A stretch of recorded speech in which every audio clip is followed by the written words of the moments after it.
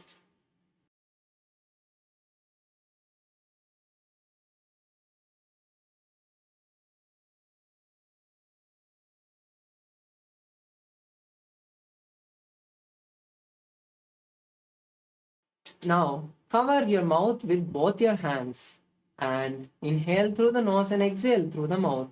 Visualize Goddess Durga in your inner space and gaze to the nose in Vishrikasana. दो पका की AD Joji गोड़ा फनोबान पुनिहोई. The next is Makadasana. Now, sit on the heels with the toes flat. Bring your hands to the side of your body and scratch the side of your body like a monkey. Visualize a playful monkey and gaze to the third eye. Perform the Ujjayi Kumbhaka. दो पकदले संपुट आने तिनिकी पृष्ठि भूमि परिठाने. The next is Vajra Shankarasana. Now again sit on your toes and lift your knees off the mat. Keep the soles of the feet together and cross the hands behind your back, holding opposite elbows. Visualize a diamond and gaze to the nose. प्रथम बड़ा पानी होए बैसे. दो AD गुदानी वैसे. घोड़ा उभा राके धीर. आड़े वाय पसारे धीर.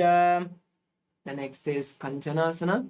Now be seated on the heels with the toes flat and the hands on the knees. Keep the ankles crossed. Visualize yourself having perfect health. Gaze to the nose and pull your stomach in and up in Uddiyana Bandha. खञ्जनासनमावक्षे यत्कृत्वा सुस्थिरो भवेत्. पृष्ठे पादद्वयं बद्ध्वा हस्तौ भूमौ प्रधारयेत्. Now we move to the next asana, Kurmasana. Now continue to be seated in the same position. Just switch the visualization to a tortoise and gaze to the nose.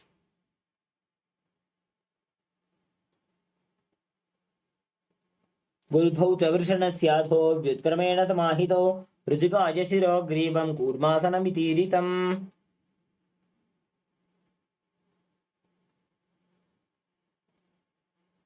Now we move to the next asana, Yogasana.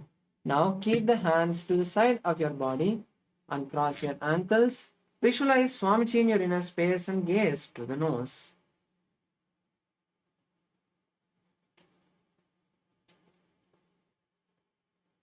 गुदं नियम्य गुल्भाभ्यां व्युत्क्रमेण समाहितः योगासनं भवेदेतदिति योगविदो विदुः।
I bless you all. Let you all open all your three eyes and manifest the powers of Mahasadashiva. Om Nithyananda Paramashivoham. Om Nithyananda Paramashivoham. Om Nithyananda Paramashivoham. Om Nithyananda Paramashivoham. Om Nithyananda Paramashivoham. Om Nithyananda Paramashivoham. Now we move to the next asana, Vijogasana. Now stand on your knees with the ankles crossed behind your back. Then hold each foot with the respective hand with the fingers inside and the thumb out. Visualize the space of oneness with Swamiji and gaze to the third eye. गोड़ा वामो उभो होई गोड़ा आड़ा राखे doji दछिपा गड़े पानी रहावे फनो वाम गोड़ा ढिगलियावे. Now we move to Ushtrasana. Now, in a standing position, in a kneeling position on the knees, hold each ankle and bend your back as much as you can. Visualize a camel in your inner space. मेरुदण्डग्रन्थिदाढ्य संविवादैः पुमान् कपोतोष्ट्रासनाभ्यासं कुर्यान्वितहिताशनः. Now we move to the next asana, which is Jatyasana 2. Now sit in between of your legs, of your heels, and holding each ankle, slowly lean down, placing the forearms and then the head on the mat. Don't touch the back on the ground and visualize a blooming lotus as you gaze to the nose. दो एड़ी संपुट करे सोले मूल द्वारित इधरे फणा पानी उकड़ होए बैसे बहुरी पिष्टि दिशि करे जो ऐसे. Now get up in Viratasana and place your back on the mat and then rise up again. Repeat this again and again, visualizing Swamiji healing and liberating you. जंगा पृष्ठि भूमो निधाय जंगोत्रयोः ऊरुनि संस्थाप्य.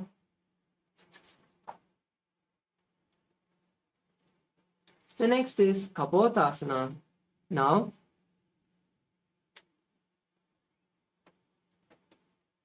from Viratasana, place your legs outside your hips and then bend your back behind as much as you can, placing the forearms on the ground, holding the feet and the head between the heels. Visualize a beautiful dove flying. मेरुदण्डग्रन्थिदाढ्य संविपादैः पुमान् कपोतोष्ट्रासनाभ्यास कुर्यान्वितहिताशनः. The next asana is Dvarasana. Now rise up into a kneeling position with the feet together. Keep the hands together and visualize Paramashiva. Gaze to the nose.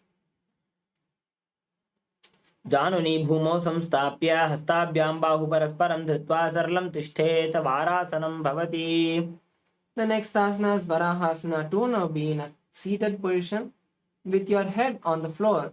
Then interlace the hands behind your head and keep the elbows by the knees. Visualize Lord Varaha. सूर्यं चन्द्रं भेदनानि आसनानि निकथ्यते कूर्परौ भूमौ स्थापयित्वा जानुभ्याम् अवनिमवष्टभ्य. The next asana is Mundasana. Now, keeping your hands, your forearms on the ground, interlace the fingers and place the crown between the interlaced fingers. Then kick the legs up into a headstand and visualize a lobed tree.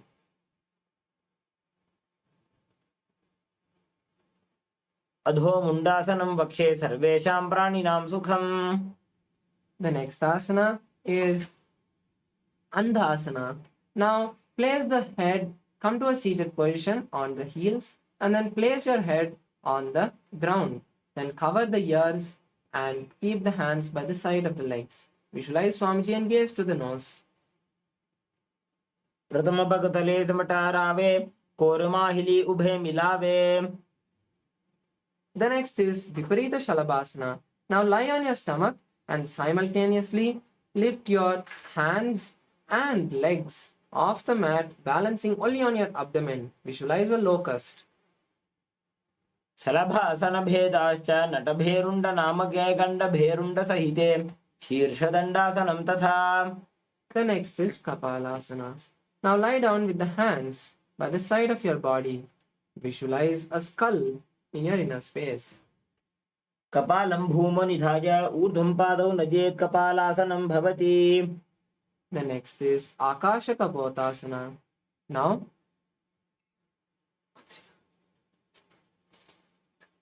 keeping your hands by the side of your body, kick the legs up. Kick the legs up and let it slowly land behind, in front of the head. Keep the hands behind the back and visualize a flying dove.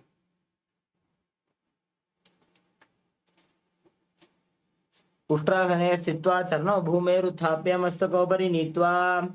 The next is Chatakasana. Now come to a seated position and then place the forearms on the mat. Visualize a beautiful sparrow in your inner space. कूर्परपर्यन्तौ हस्तौ धरामवष्टभ्या जानुनी नाभौ संकुच्य.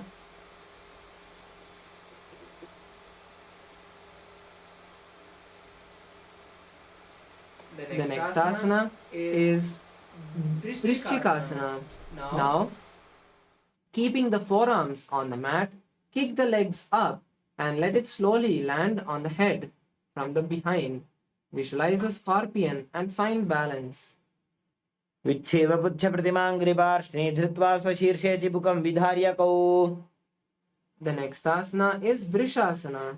Now come to a seated position.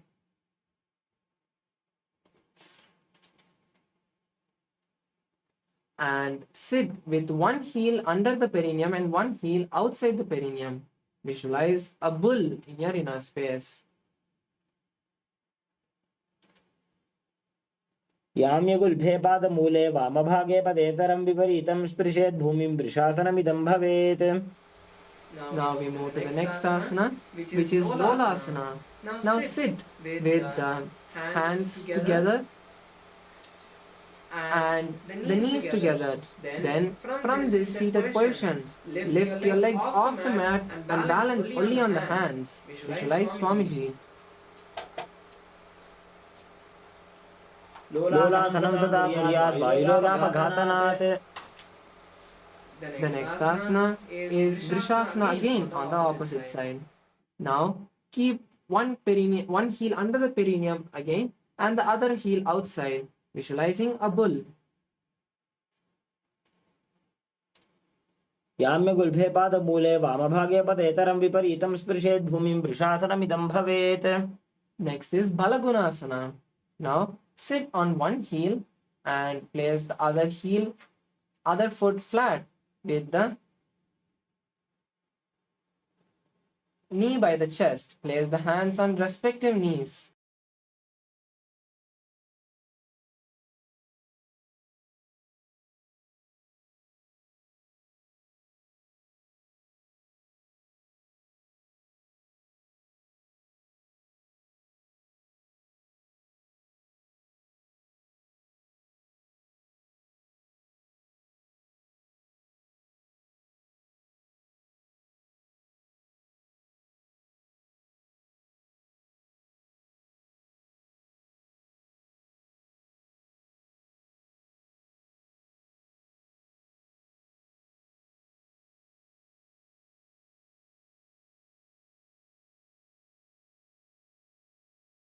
Okay, continue. Now we move to the next asana, which is Balagunasana, again on the opposite side. Now keeping one foot again, sitting on one foot, keep the other foot flat with the knee by the chest. Place the hands on respective knees and visualize the great sage Balaguna. आसन को गुण जल विकार जाई. The next is Grahasana. Now stand up and as you sit down, insert the hands between the legs and wrap the legs with the hands and fold the respective ankles. Visualize planet Earth and start performing the Adhyantara Kumbhaka, which is inhaling forcefully and exhaling slowly.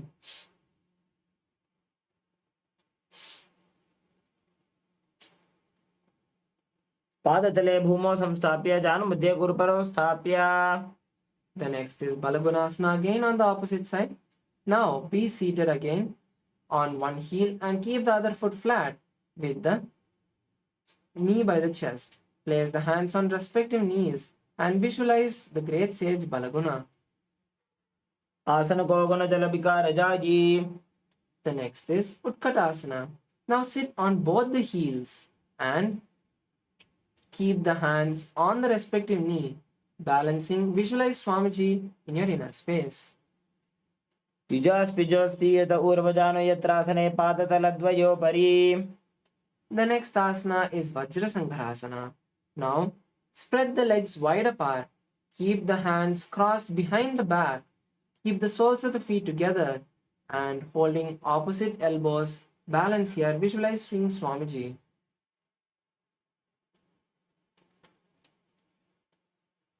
प्रथम बना पाणी होए जैसे दोबू एड़ी गुदा निवैसे. घोड़ा उभा राखे धीर आड़े वाय पसारे धीर.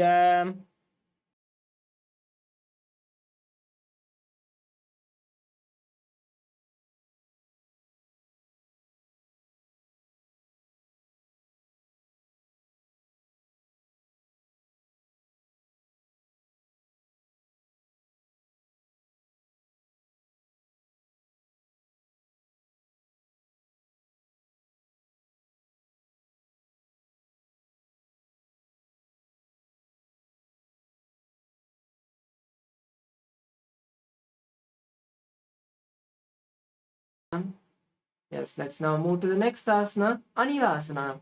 Now sit with the feet flat. Place the hands underneath the feet and visualize you have the ability to live by breathing prana alone. दो हाथ भूमि पर टाने कहुनी जाड़ी नाभि लग आने. The next is Padukasana. Now stand up and place your hands underneath the feet from the front and walk back and forth in your mat. Visualize wearing padukas and walking. हस्ततलयोः पादतले कृत्वा तिष्ठेत् गच्छेत् पादुकासनं भवति. The next asana is Kukkudodanam. Now keeping your hands on the mat, kick your legs again and again. Let them fly and land down again, visualizing a rooster. हस्ततले भूमौ कृत्वा पादतले च ऊर्ध्वमुड्डानं कृत्वा. The next is Viparita Nrittasana. Now place your hands on the mat, kick your legs up, and then dance. Visualize yourself, all the laziness and patterns leaving your system. हस्ततलाभ्यां भूमिं वष्टभ्य ऊर्ध्वं पादाग्रे कुर्वन्. The next is Kunjarasana. Now come to a standing position.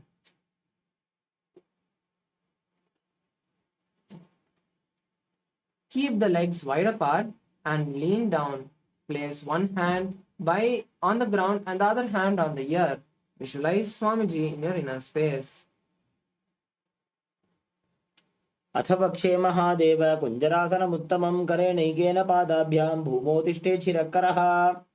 The next asana is Kunjarasana on the opposite side.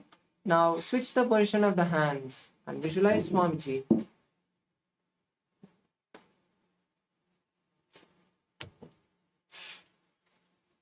अथ पक्षे महादेव कुञ्जरासनमुत्तमं करेणैकेन पादाभ्यां भूमौ तिष्ठेच्छिरकरः. The next is Kadambasana. Now stand tall and then sit on your heels. Raise the heels off the mat and hold respective ankles. Visualize a pious tree that promotes long life. पार्श्विभ्यां भूमिमष्टभ्य हस्तद्वयेन गुल्फौ धृत्वा. The next is Pavana Muktasana. Be seated. Wrap your hands around your legs, keeping the knees by the chest. Then visualize all the excess vata leaving your system. दयोस्तु पादयोः पाणिं लात्वा स्वस्वनितम्बके जानुनि वक्षसि साधुर्बभ्रतीकरबन्धनैः. The next is Chakorasana. Now, keeping one leg behind your head, stretch the other leg vertically up. Keep the hands by the side of your body and lift the body off the mat, visualizing a powerful source of energy and gazing to the third eye. पूर्वदानं चतुष्पादपीठं वज्रासनं तथा चकोरक्रौञ्च शलभभुजङ्गमपि वृश्चिकम्.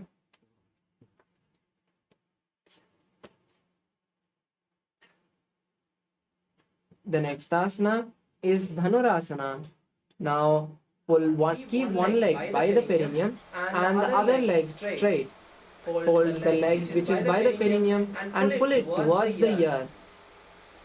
Visualize a bow in your inner space. पादाङ्गुष्ठौ तु पाणिभ्यां गृहीत्वा श्रवणावधि धनुराकर्षकाकृष्टं धनुरासनमीरितम्. The next is Ashtavakrasana. Now place the left leg on the left shoulder and then place the right leg on the left leg. Then stretch the legs to the left side and lean forward and down, balancing on the hands. Visualize a flying crane. वासिष्ठपथकौण्डिन्यमूर्धकुक्कुटमेव च अष्टावक्रमथोत्थानं मयूरं सेतुबन्धनम्. The next is Pranasana. Now place the right leg on the left thigh and the left leg on the left shoulder. Then place the right hand on the right knee and visualize you have the ability to live by breathing prana. एतत् प्रभेदं वक्ष्यामि करोति यस्य चामरः एकपादमुरो बद्ध्वा स्कन्धेऽन्यत्पादरक्षणम्. The next is Parshamatsendrasana. Now place the right leg by the root of the left thigh and the left leg by the knee of the right leg. Then twisting outside of the left leg, place the right hand under the left leg and take the right hand around the back of the body and interlace the fingers of both hands behind the back. Visualize the sage Matsyendranatha and gaze to the third eye.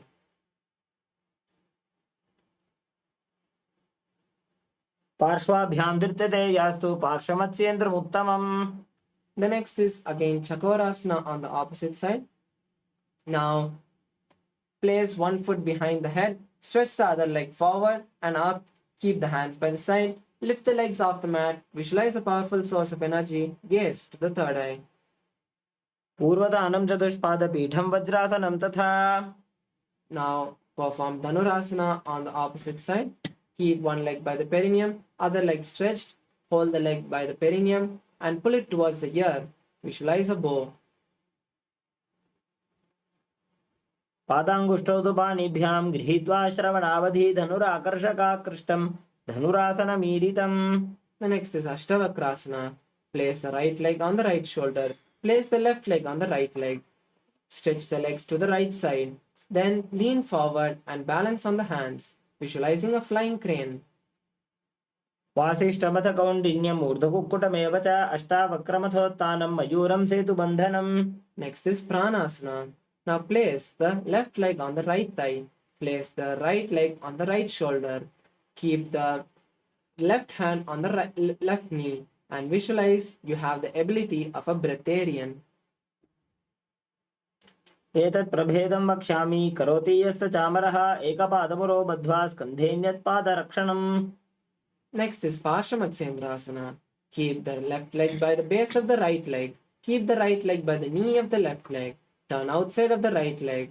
Insert the left hand inside the right leg. Take the left hand around the body and hold the left hand. Visualize Matsyendranatha. पार्श्वाभ्यां धृत्यते यास्तु पार्श्वमत्स्येन्द्रम् उत्तमम्. Next is Ardhapachimatanasana. Now stretch both the legs forward.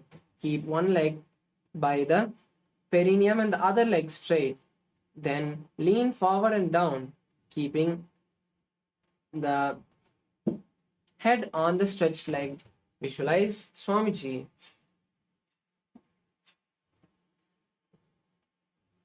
एकं पादं प्रसार्य एकं पादस्य पार्श्वनासीवनी सम्पीड्य. Next is Kraunchasana. Now place the leg outside of the hip, the bent leg outside of the hip, and raise the leg towards the forehead. Visualize a crane. वासिष्ठमथ कौण्डिन्यम् ऊर्ध्वकुक्कुटमेव च अष्टावक्रमथोत्थानं मयूरं सेतुबन्धनम्. Next is Ardhapachimatanasana. On the opposite side, now again stretch both the legs and keep the one leg bent and the other leg straight. Now hold the stretched leg with both the hands and place the forehead on the stretched leg. Visualize Swamiji. एकं पादं प्रसार्य एकं पादस्य पार्श्वनासीवनी सम्पीड्य. Now raise up and then keep the bent leg outside of the hip and stretch the straight leg vertically up towards the forehead. Visualize Swamiji. उत्तानपादं क्रौञ्चं च भरीचिं वीरभद्रकं नटराजं त्रिकोणं च सुप्ताङ्गुष्ठप्रसारणे. The next is Swastikasana. Now be seated with one leg by the perineum and the other leg above. Visualize the space of peace and good fortune. जानुर्भोरन्तरे सम्यक् कृत्वा पादतले उभे ऋजुकाय समासीन स्वस्तिकं तत्प्रचक्षते. The next is Gorakshasana. Now, in a seated position, in the same seated position, cover the respective ankles with the hands. Visualize Goraknatha and gaze to the nose.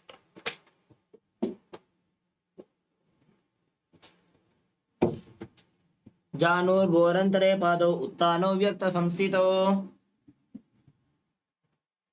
The next asana is Bhagasana 2. Now, in the same seated position, now just bring the right leg inside the left thigh. Now perform Shanmukhi Mudra, which is closing the nose, closing the ears with the thumb, closing the eyes with the index and middle fingers, closing the mouth, nose with the ring finger, and closing the mouth with the little finger. वामपार्श्वगुदं संस्थाप्य दक्षां ग्रीवामजघने. The next asana is Yogasana 2. Now sit in Padmasana and place the back of the palms outside of the legs. Visualize Swamiji and gaze to the nose. उत्तानौ चरणौ कृत्वा संस्थाप्योपरि जानुनोः आसनोपरि संस्थाप्य चोत्तानं करयुग्मकम्. The next asana is Urdhva Gukkutasana. Now, keeping the palms on the mat, lift the legs off the mat. Visualize a rooster in your inner space. वासिष्ठमथ कौण्डिन्यम् ऊर्ध्वकुक्कुटमेव च अष्टावक्रमथोत्थानं मयूरं सेतुबन्धनम्. The next asana is Siddha Haratali Asana. Now insert the hands through the gap of the thighs and calves and be seated without lifting the body off the mat. Visualize Swamiji and gaze to the nose. प्रथम पद्मासन को करे, दोहू हाथ गोड़ासन धरे. The next is Hamsasana. Now lift the legs off the mat in the same position, visualizing a beautiful dove. Gaze to the nose. Kukkutasana स्थित्वा स्कंदपर्यन्तं मूरुनि नीत्वा. The next is Karmukasana. Now insert your hands inside the gaps of the thighs and calves and lift your buttocks off the mat, pushing the hands as back as possible. Visualize a bow in your inner space. प्रथम पद्मासन को करे, गोड़ासन दिमाही करी धरे. The next asana is Kurmasana 2. Now insert your hand through the gap of the thighs and calves and pull them close to the shoulders, holding the shoulders. Visualize a tortoise in your inner space. By जंग पर दक्षिण पामा, दाई जंग परि by ल्यावा. The next is Granthi Bedasana. Maintain the same position and just tuck the chin to the chest. Visualize Paramashiva. अथ वक्षे नीलकण्ठ ग्रन्थिभेदासनं शुभं ज्ञात्वा रुद्रो भवे क्षिप्रं सूक्ष्मवायुनिषेवनात्. The next is Uttana Kurmasana. Now, keeping the hands on the respective shoulder from inside of the thighs and calves, balance and slowly roll to the back. Visualize a tortoise. कुक्कुटासनबन्धस्थं कराभ्यां धृतकन्धरं पीठं कूर्मवदुत्थानमेतदुत्थानपूर्वकम्. The next is Pangu Kukkutasana. Now come to a seated position and place your right hand inside the gaps of the thighs and calves and hold the right hand's wrist with the left hand. Lift the body off the mat and visualize a rooster. Kukkutasana स्थित्वा एकेन हस्तेन अन्यस्य मणिबन्धं धृत्वा. The next is Pangu Kukkutasana on the opposite hand. Now switch the position of the hand and lift the body off the mat. Kukkutasana स्थित्वा एकेन हस्तेन अन्यस्य मणिबन्धं धृत्वा.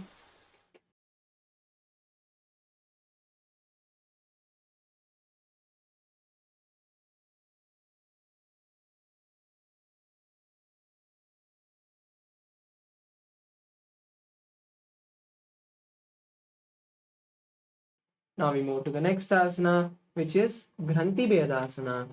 Now, Gridrasana.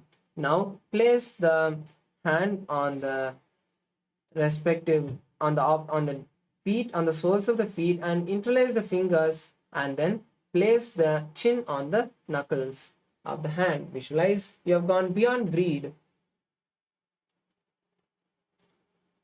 जानूर्भोरन्तरे पादौ उत्तानो व्यक्तसंस्थितौ गुल्फौ छाच्छाद्य हस्ताभ्याम् उत्तानाभ्यां प्रयत्नतः. The next is Padmasana 3. Now raise up, stack the palms in front of the navel and perform the Mahamudra Bandha, visualizing Swamiji.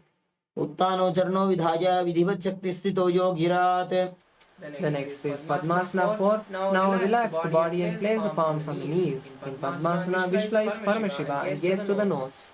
एतत् पद्मासनं कुर्यात् प्राणवायुप्रसिद्धये. The next is Kurmasana Karmukasana 2. Now place the left hand on the left knee and with the right hand rotate the left toe. Then perform on the opposite side, visualizing a bow.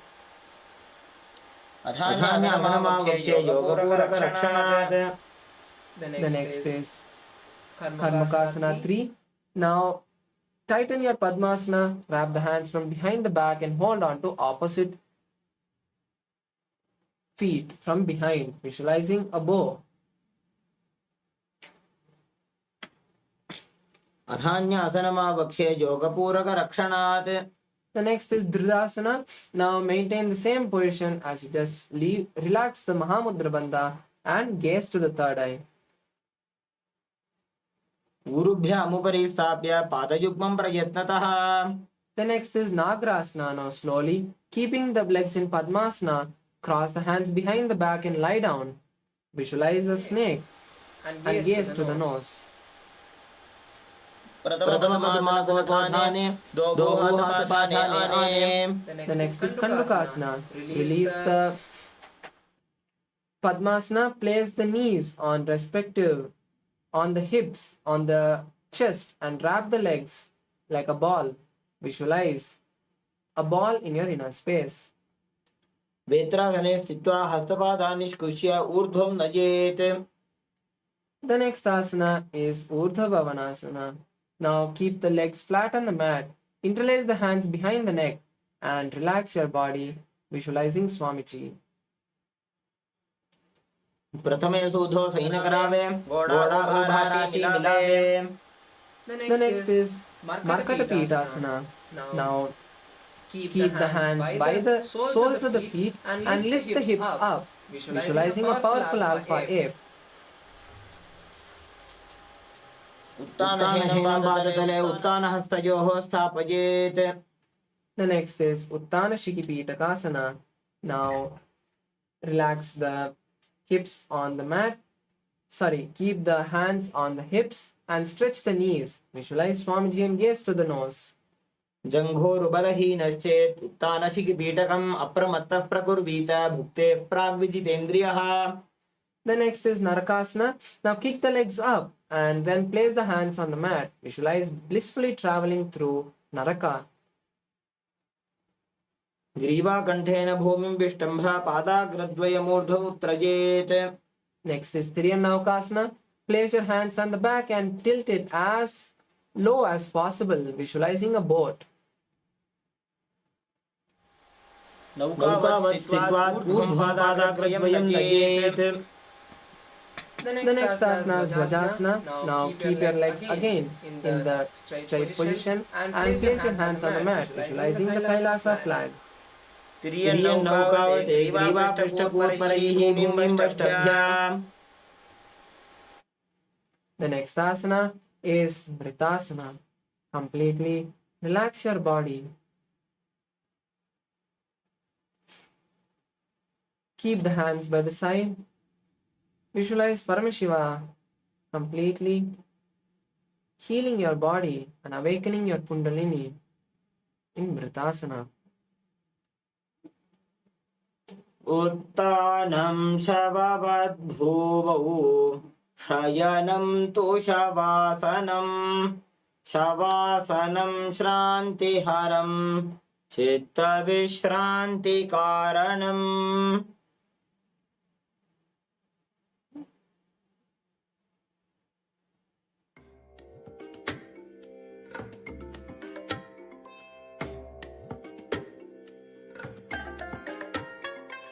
I bless you all. Let you all open all your three eyes and manifest the powers of Mahasadashiva. Om Nithyananda Paramashivoham. Om Nithyananda Paramashivoham. Om Nithyananda Paramashivoham.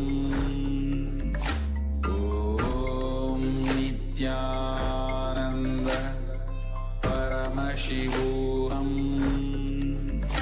Om Nithyananda Paramashivoham. Om Nithyananda Paramashivoham. Om Nithyananda Paramashivoham.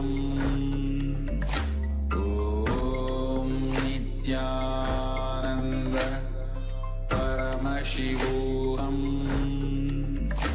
Om Nithyananda Paramashivoham. Om Nithyananda Paramashivoham. Om Nithyananda Paramashivoham. Om Nithyananda Paramashivoham.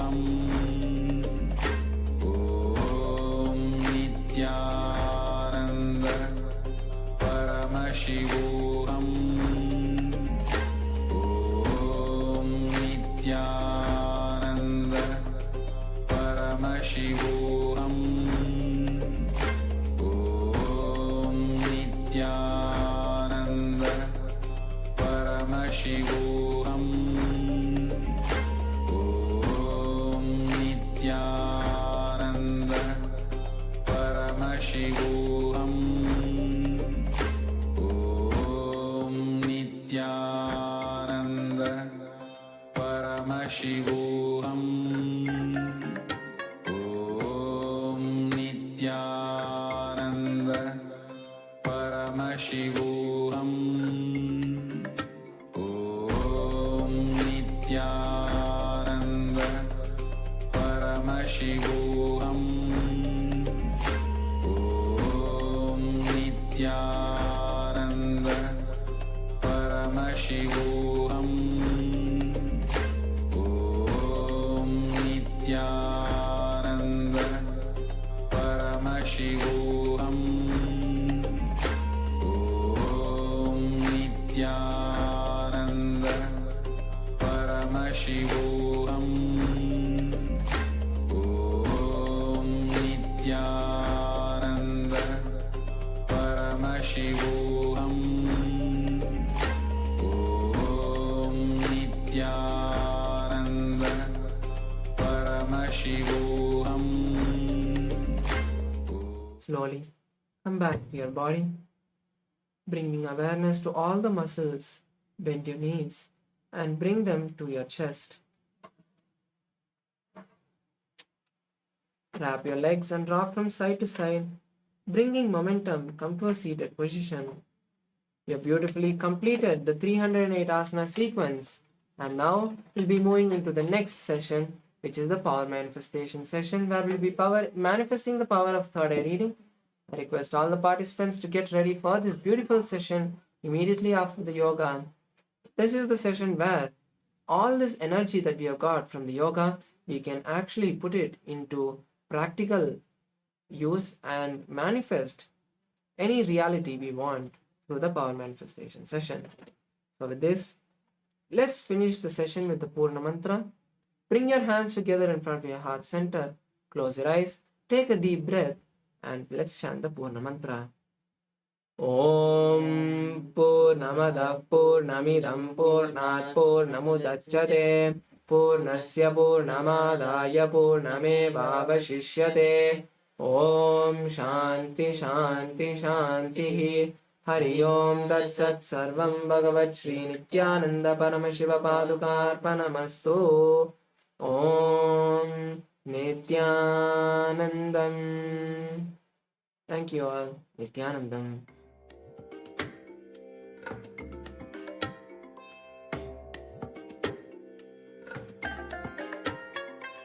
I bless you all. Let you all open all your three eyes and manifest the powers of Mahasada Om Nithyananda Paramashivoham. Om Nithyananda Paramashivoham. Om Nithyananda Paramashivoham. Om Nithyananda Paramashivoham. Om Nithyananda Paramashivoham. Om Nithyananda Paramashivoham. Om Nithyananda Paramashivoham. Om Nithyananda Paramashivoham. Om Nithyananda Paramashivoham. Om Nithyananda Paramashivoham.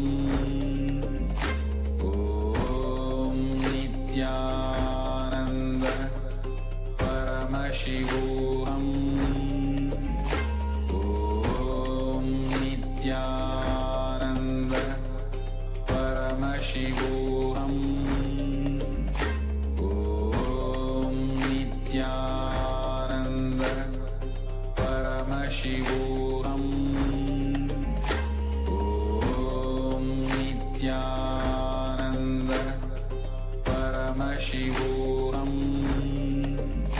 Om Nithyananda Paramashivoham Om Nithyananda Paramashivoham Om Nithyananda Paramashivoham Om Nithyananda Paramashivoham Om Nithyananda Paramashivoham Om Nithyananda Paramashivoham Om Nithyananda Paramashivoham Om Nithyananda Paramashivoham Om Nithyananda Paramashivoham Om Nithyananda Paramashivoham Om Nithyananda Paramashivoham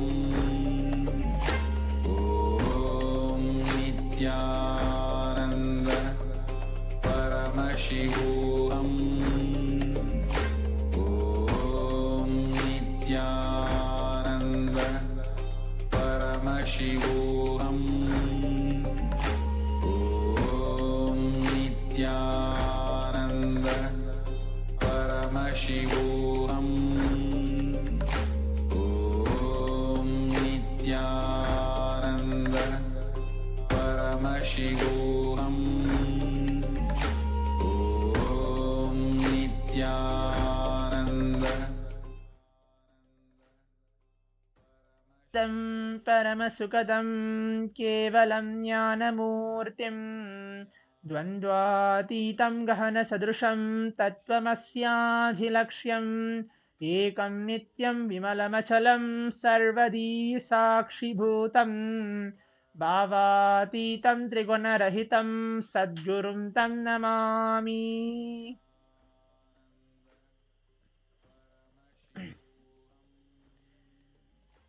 Nithyananda, we welcome to yet another power manifestation session which we're going to have today on this day 2nd of the Paramashivoham Level 1, Level 2 and the Level 3 program.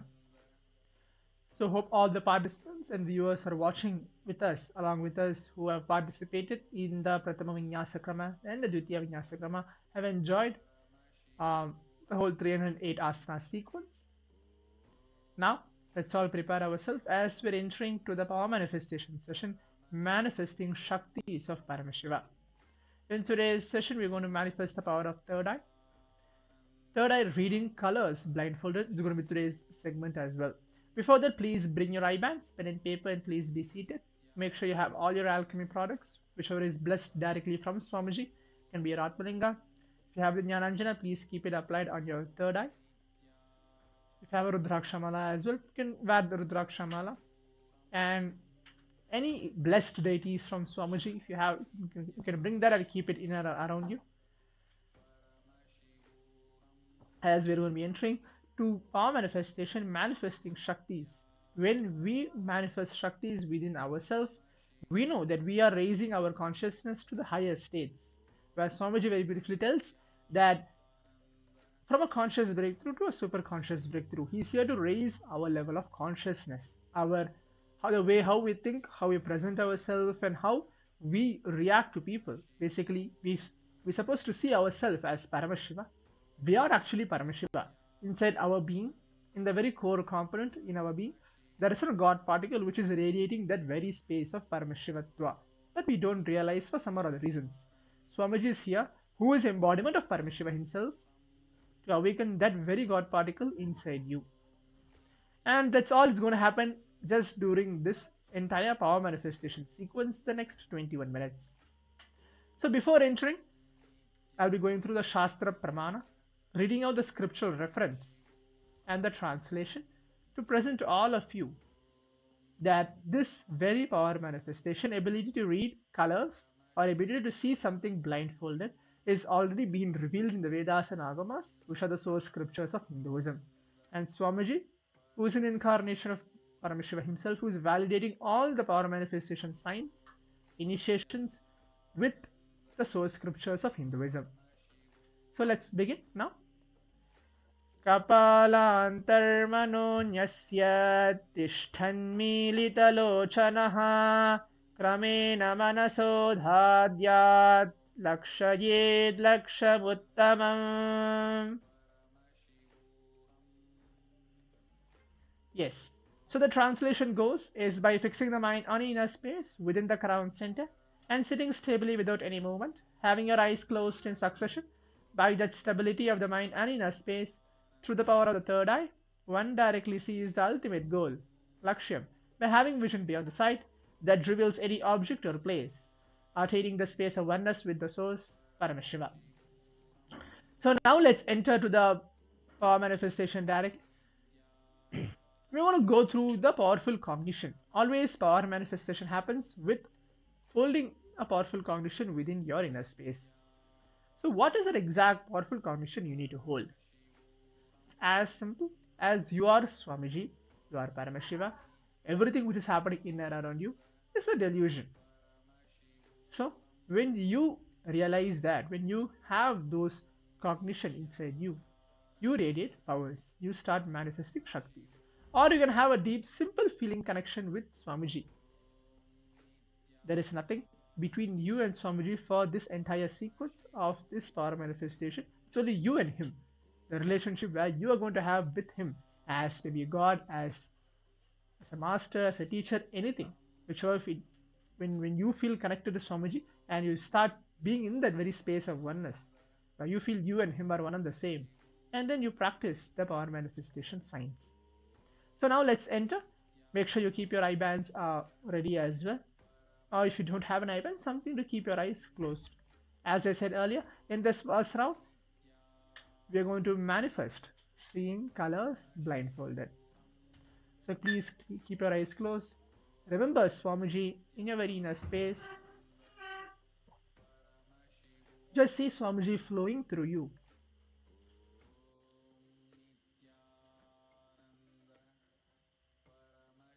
Intensely start chanting the Mahavakya. Om Nithyananda Paramashivoham.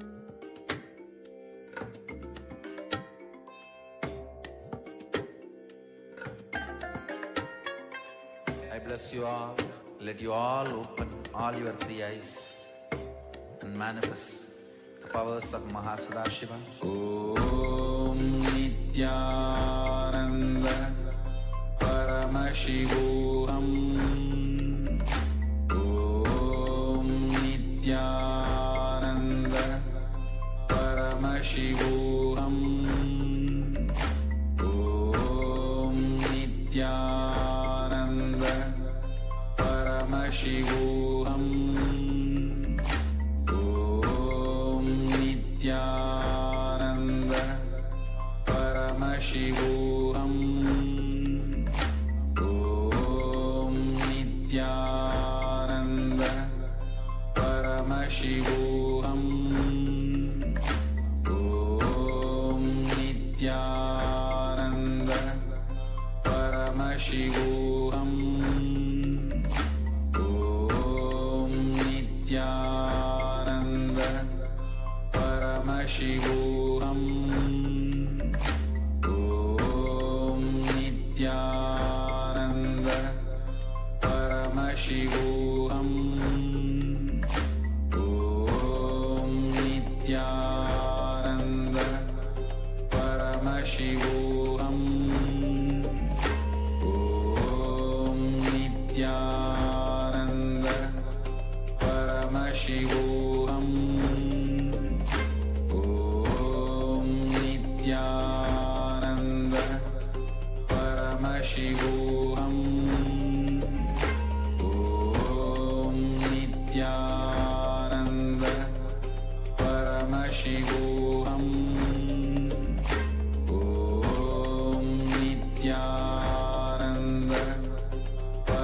Paramashivoham. Om Nithyananda Paramashivoham. Om Nithyananda Paramashivoham.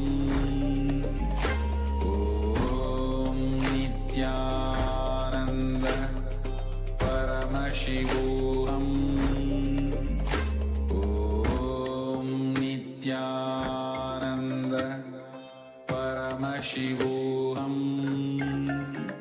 Om Nithyananda Paramashivoham. Om Nithyananda Paramashivoham. Om Nithyananda Paramashivoham. Om Nithyananda Paramashivoham. Om Nithyananda Paramashivoham. Yes. So as we completed the first round of the power manifestation, requesting all the viewers now please to add the participants. Yeah. Please relax and take off your eye bands. Please open your eyes. Now whatever Swamiji is showing you, whatever Swamiji and your third eye is able to, like, you're able to see something, anything. It can be colors, it can be pictures, words, any revelations which is being shown to you through your third eye. Let's take 2 minutes to pen down everything in detail. You can even type out your answers on the Zoom chat in whichever you're watching as well, and on the social media platforms, in which social media platforms you're watching this entire Paramashivoham program. So let's take a few minutes to pen down everything in detail, because in this entire sequence, when you are chanting the Mahavakya and having the deep feeling connection with Swamiji, it is Swamiji who is flowing through you and manifesting through you. So do not bother whether you're going to get it right, wrong, or how is the color what I'm seeing, whether it's the exact color. No. Just now take a few minutes to write everything down, and then in a few moments we'll see what is the image which is actually there.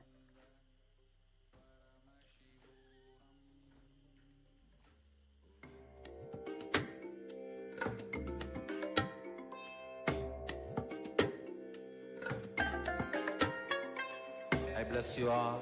Let you all open all your three eyes and manifest the powers of MahaParamashivam. Om Nithyananda Paramashivoham. Om Nithyananda Paramashivoham. Om Nithyananda Paramashivoham. Om Nithyananda Paramashivoham. Om Nithyananda Paramashivoham. Om Nithyananda Paramashivoham. Om Nithyananda Paramashivoham. Om Nithyananda Paramashivoham. Om Nithyananda Paramashivoham. Yes. So now let's move on to see what is the image which is there. As you can see, as all the participants and viewers can see, this is a red color. It's a complete red background. You can keep it as a red color which is there for this round of power manifestation. So if you have actually manifested, saw red in some or other way, it can be a red carpet or it can be a red blanket, it can be anything which you see red, but you just wrote down, instead of telling a red color, but you have written something which has red as well. Even that is also preliminary level, means most basic level of you started manifesting these powers. So now let's move on to the second round. As we're entering to the second round as well, you're going to be having 2 rounds of the power manifestation. In the second round, as we're going to manifest again seeing colors blindfolded. So what we're going to do again now is just do not give up. See what is happening within your inner space during this entire power manifestation practice within the next 3 minutes, which you're going to have. Intensely see Swamiji, feel Swamiji inside you. Either the Bhava Samaya Darshan, which we just received yesterday from Swamiji, yes, Bhagavan Gajamukhanugraha Murti, even you can remember that. Where Swamiji, the first time whoever is attending the whole Paramashivoham Level 1, Level 2, Level 3 program, for the first time, Swamiji raised our consciousness into the space of Paramadvaitas today. So you can even remember that, yes, I'm initiated. I know I can manifest powers. I am now maybe officially the devotee of Swamiji, where I can manifest Shaktis. I know Swamiji can flow through me. That very confidence, that very cognition is enough that it can bring you a tremendous change inside your very inner space. So now, let's keep our eyes closed. Please put on your eye bands again. Please keep your eyes closed.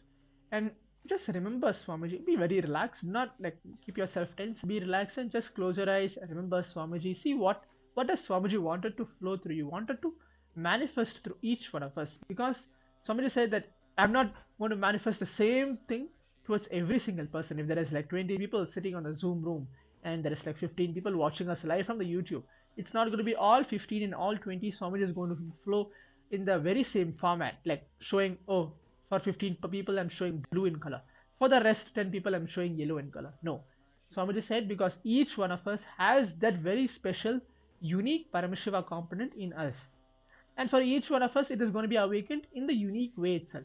Because as I said earlier, where for some of us we are able to see, you are able to see something which is in front of you. For some of you it can be seen through the right side. For some of us it can be seen through the left side. For some of us third eye doesn't work in the front, but it works in behind. So for each one of us it can work in a special, in a more unique way, the way how Paramashivam wants to flow through our consciousness. So do not expect how you are going to manifest, how Paramashiva is going to flow through me. No, you just be a channel to Swamiji, to allow Swamiji to flow through you. And that Mahavakya, which is an energized mantra, is the blessed mantra to make that manifestation happen in your very being, irrespective of who you are. So now, keep your eyes closed. Chant the Mahavakya along with me as you remember Swamiji intensely. Om Nithyananda Paramashivoham.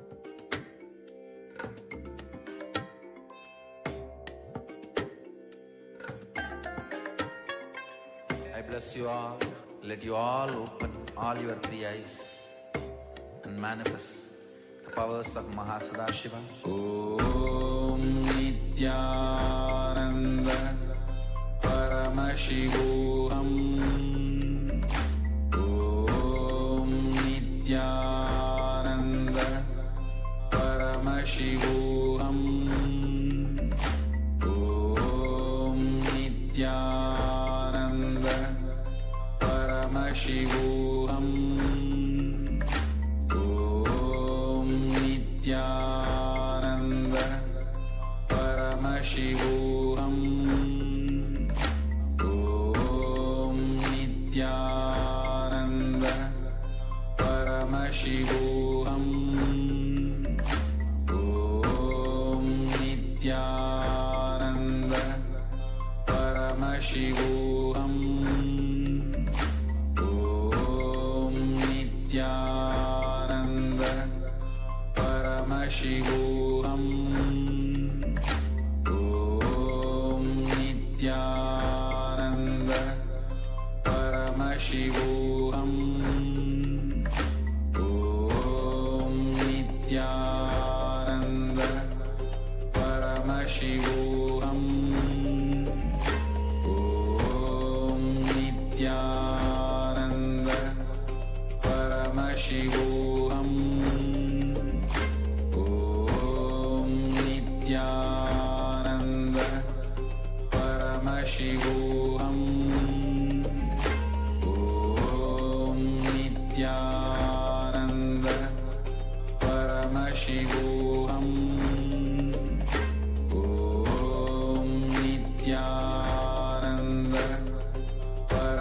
Paramashivoham. Om Nithyananda Paramashivoham. Om Nithyananda Paramashivoham. Om Nithyananda Paramashivoham. Om Nithyananda Paramashivoham. Om Nithyananda Paramashivoham. Om Nithyananda Paramashivoham. Om Nithyananda Paramashivoham.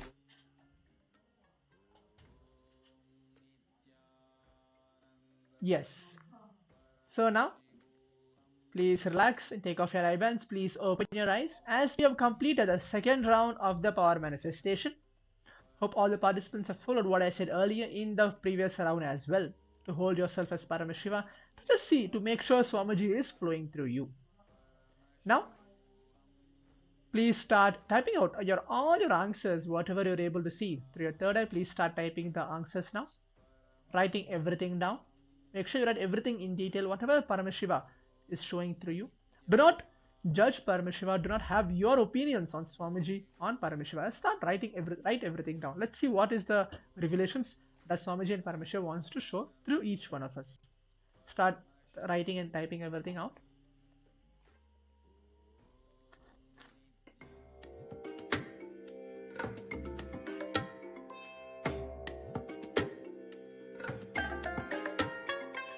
I bless you all. Let you all.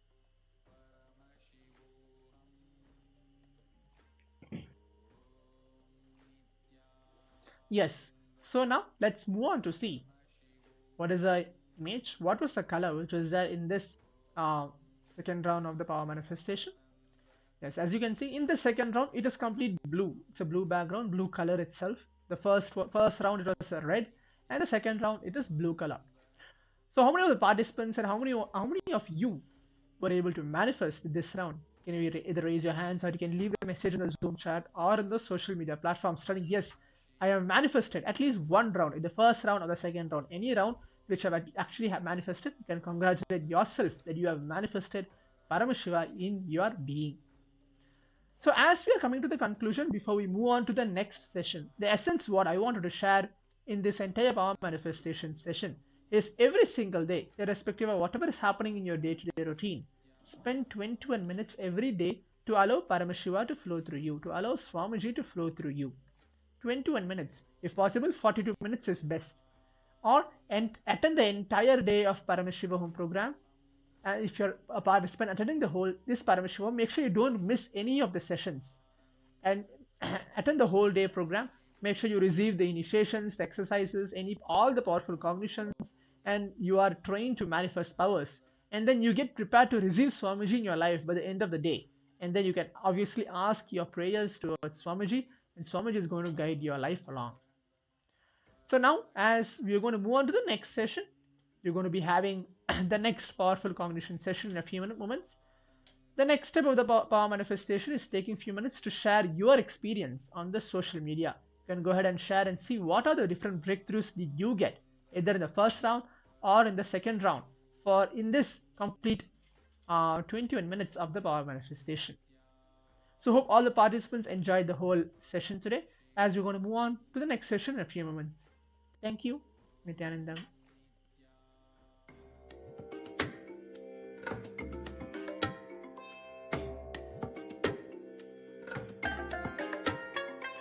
I bless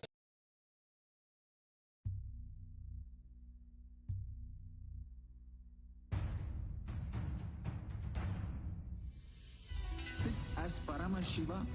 Inhale and exhale deeply with 25 heads and 75 eyes and 50 hands. Visualize, meditate, connect with him. He is a living, alive being. form into his form and dissolve. Remember, you are a Sarupya Mukta, means your form is dissolved into his form. All my disciples, now I am initiating Salokya Mukti, Samipya Mukti, Sarupya Mukti, Sayujya Mukti. Om Nithyananda Paramashivoham. Om Nithyananda Paramashivoham. Om Nithyananda Paramashivoham. Om Nithyananda Paramashivoham. Om Nithyananda Paramashivoham. Om Nithyananda Paramashivoham. Om Nithyananda Paramashivoham. Om Nithyananda Paramashivoham. Om Nithyananda Paramashivoham. Om Nithyananda Paramashivoham.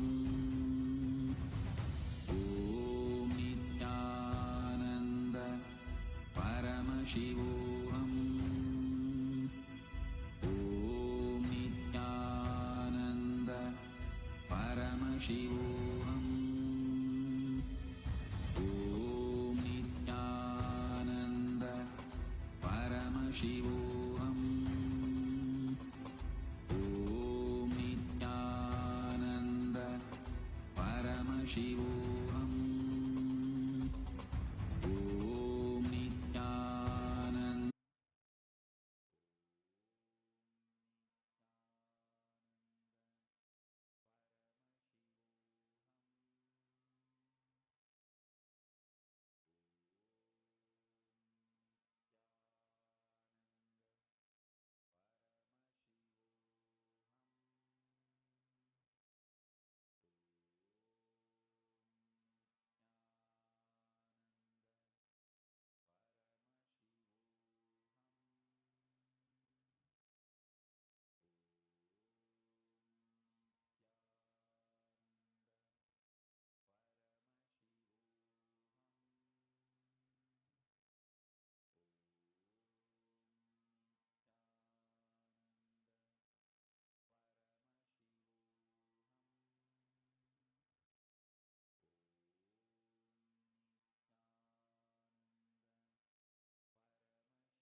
नित्यानन्दं परमसुखदं केवलं ज्ञानमूर्तिम्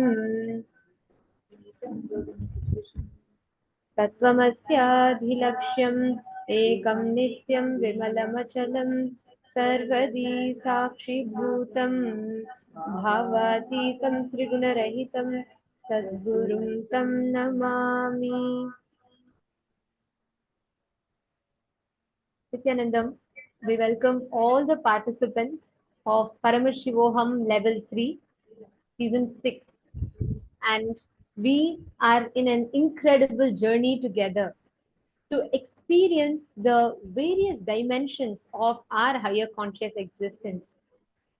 We welcome participants from all corners of the globe that have joined with us for today's program. All the participants that are here, all the viewers joining us on KAILASA TV, Nithyananda TV, and all the participants sitting with us here on the Zoom rooms. We welcome every one of you for this very special day 2 of Paramashivoham Level 3. And today is one of my most favorite days of the program. Because Paramashivoham is all about not just understanding or learning about your current identity, but learning about the possibilities that you have in all the existence, all your dimensions. Like, for example, what is your existence in parallel universes? How do you exist in parallel universes? We are going to be learning about all of them. Nithyanandam, Ma Kasturi Aravindan, and Ma Maluya Mauna Nithyanandam. Nithyanandam, everyone. Very nice to have all of you here. Ma Natali Nithyanandam, and I see Ma Shereen Nithyanandam, Ma Sharlina Nithyanandam, and Ma Kareen Nithyanandam, Nithyanandam Mahedishlak, Ma Anandeshwari Nithyanandam, Ma Istak, and Ma Chenshu Hua, Ma Nithya. It is absolutely wonderful to have every one of you here. Today, we are covering one of the most important aspects in the program. We are going to be learning about the science of traveling in the higher universes, the higher dimensions of the cosmos. Is it actually possible that we travel in the higher dimensions of the cosmos? And if so, why should we? Like, what are the benefits? Why should someone experience these astral travel? Why should someone be able to travel to the higher dimensions, the parallel universes, etc.? What is the benefit of it? What is the use of it? We are going to be learning about all of this in today's program, and we welcome every one of you for this blissful journey.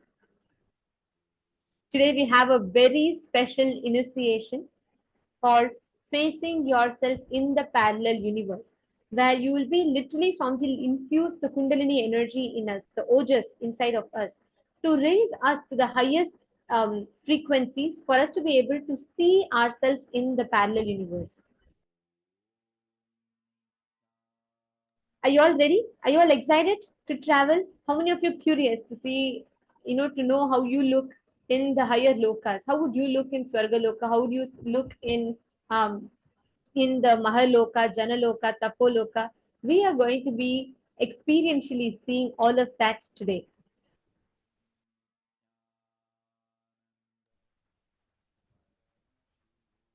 Nithyanandam, Ma Ratna Prabha,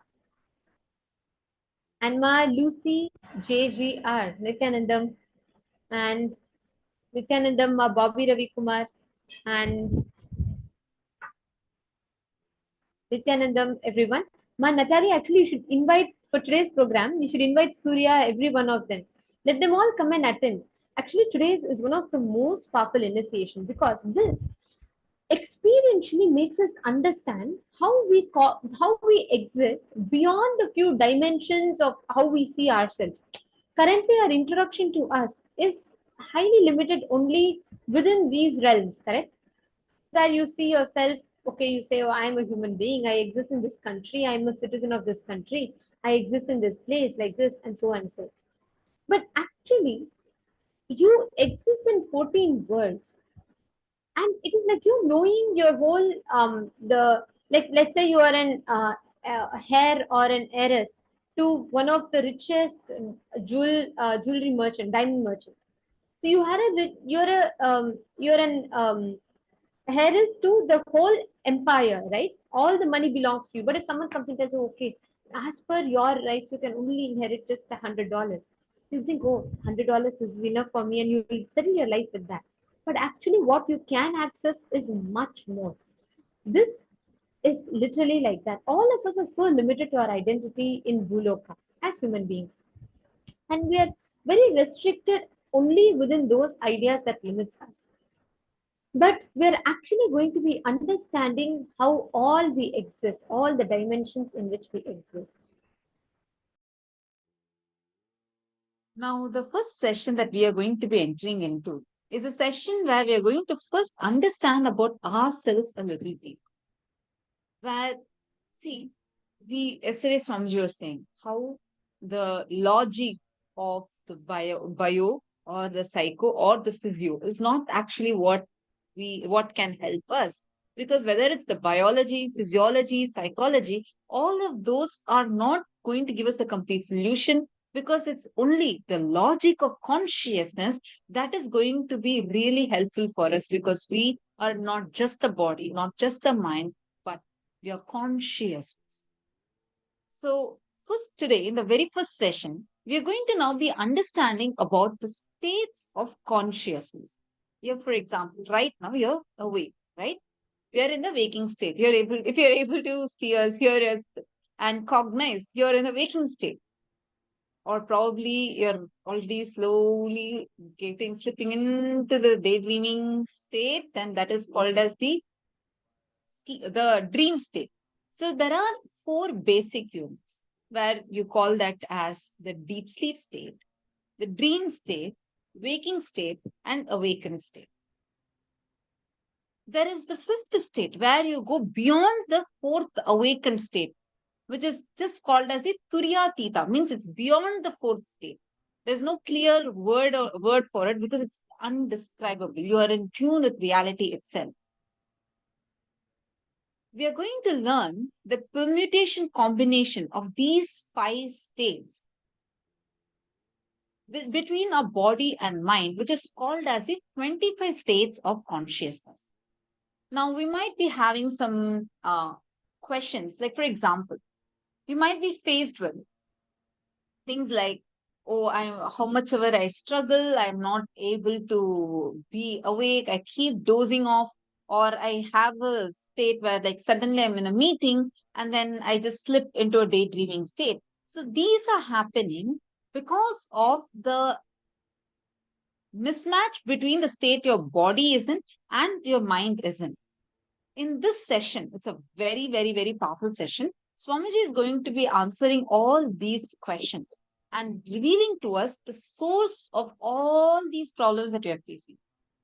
Any problem, whether it's insomnia, all the way to you're just extremely sleepy, exhausted throughout the day, and in spite of sleeping for such long hours, Swamiji is going to be revealing to us the revelation on the 25 states of consciousness, by understanding which we will also be able to address these issues, and we will be able to raise ourselves the higher and higher states of consciousness. So let's now listen to the revelation from Swamiji on the 25 states of consciousness.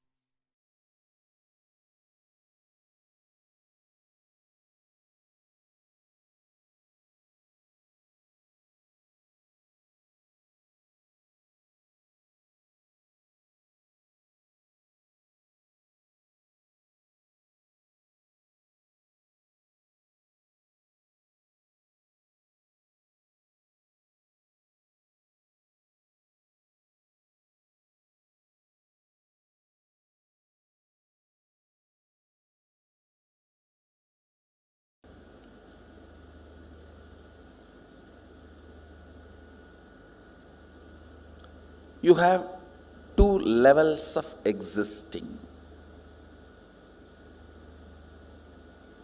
Listen carefully. Two levels of existing. One with the thought currents, without the thought currents. With the thought currents means active inner image, constantly spitting thoughts.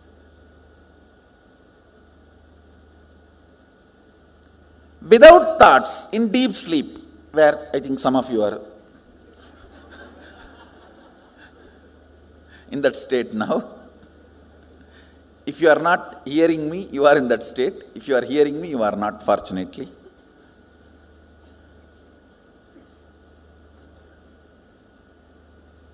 I'll repeat, listen. With thoughts, without thoughts. With thoughts, all of you know, constantly picking fight with everyone, everything. Actually, With thoughts is nothing but constantly picking fight with everything. When you stop picking fight with everything, there will be no thought.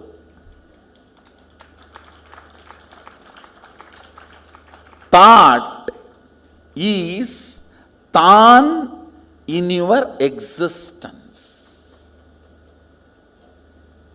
When there is uneasiness and you decide to pick fight with some part of you or the other,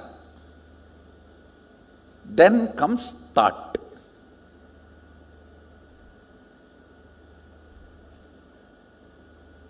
Without thought, deep sleep in the night time or sometimes in the daytime. Whenever you are in the deep sleep, no thought. So these two, same way, listen. With thought, without thought. Same way, with your existence, remembrance of your existence, without the remembrance of your existence.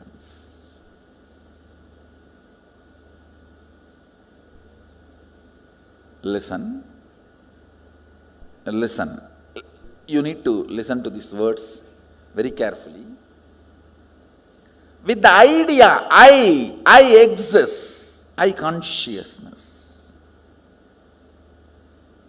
Without the idea, I exist. These two states, how many of you are able to understand? See, now, all of you have the idea, I exist. Am I right?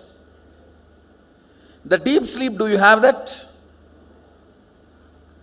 That is why it is sleep.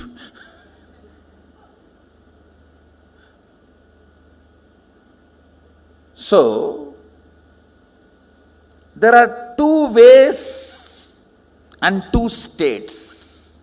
Two ways is with thought, without thought. Two states is with the idea I exist and without the idea I exist. How many of you understand that? Project there. Listen.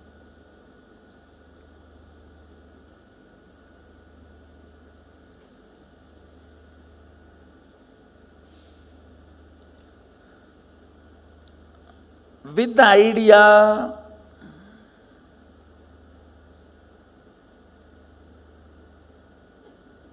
I exist, and with thoughts, listen carefully, because you need to understand this unit.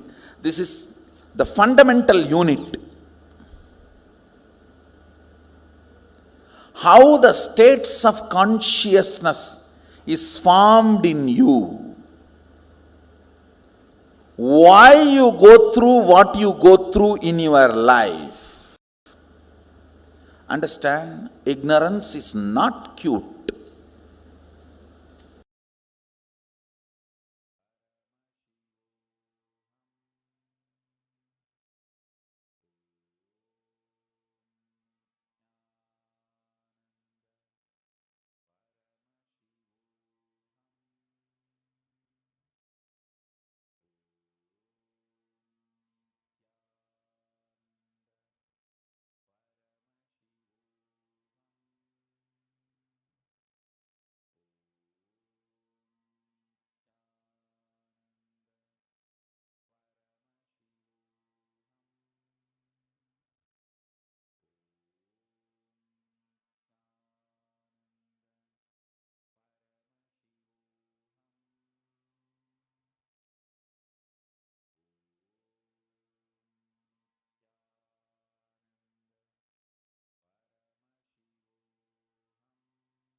Listen. All these 5 states, deep sleep, dream, waking, awakened, alive. All these 5 states in Sanskrit, Sushupti, Swapna, Jakrat, Turiya, Turiyatita.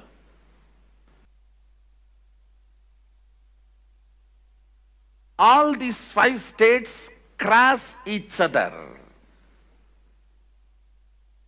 You may ask, how?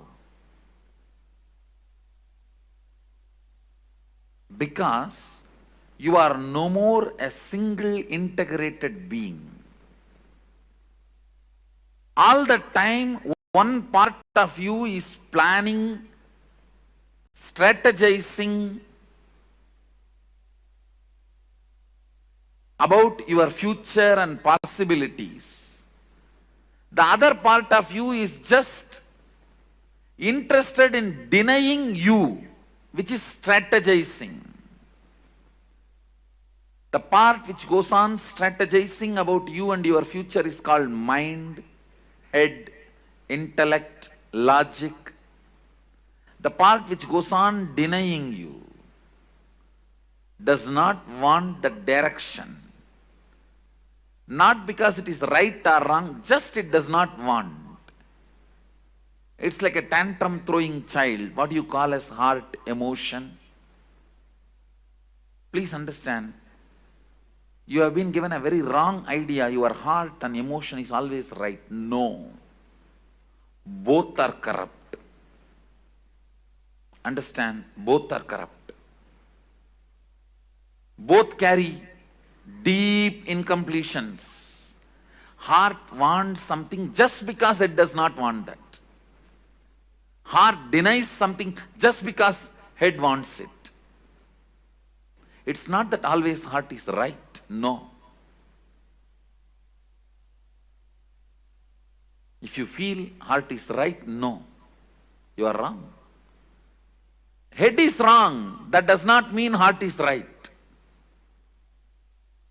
Head is wrong does not mean heart is right.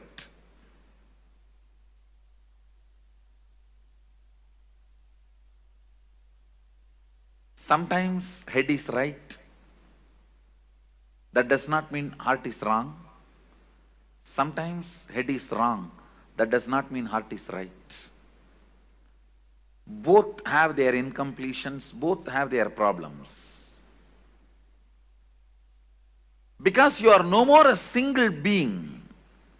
See, invariably when the whole humanity has started experiencing this dual being, two part, that is when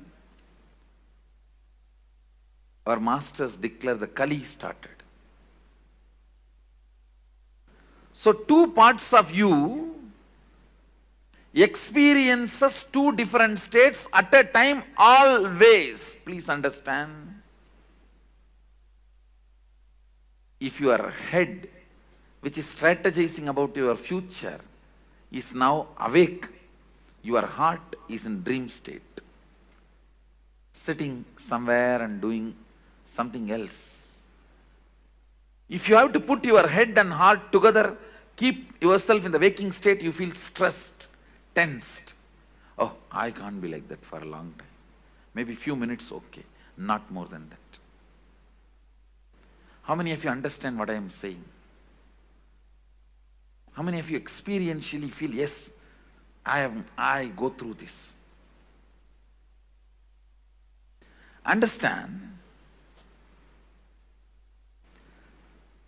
the line, vertical line is a heart projector. Vertical line is heart's line.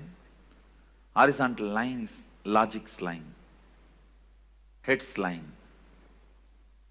So listen, when your head is in Sushupti, heart is also in Sushupti. It is called Sushupta Sushupti. Deep sleep, deep sleep. Very rarely you experience this.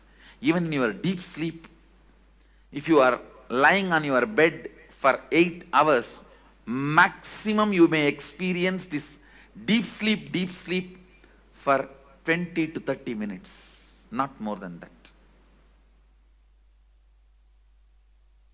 Please understand.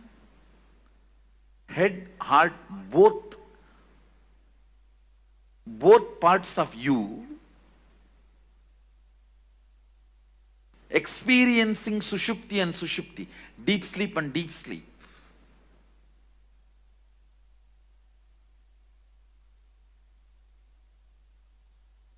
It may happen just for a few minutes. In the whole 6 hours or 8 hours, you are lying on your bed.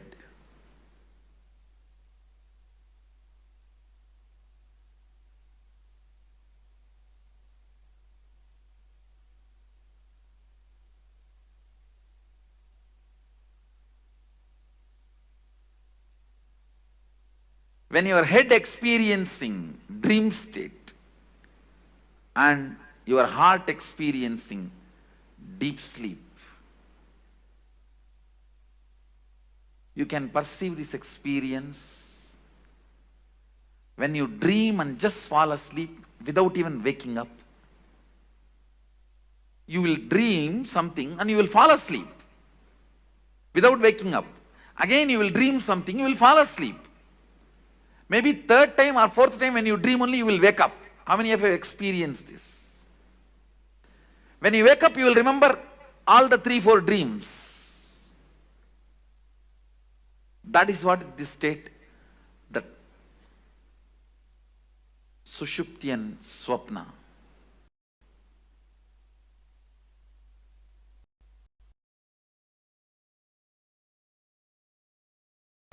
All these 25 states of consciousness is 25 dimensions of you.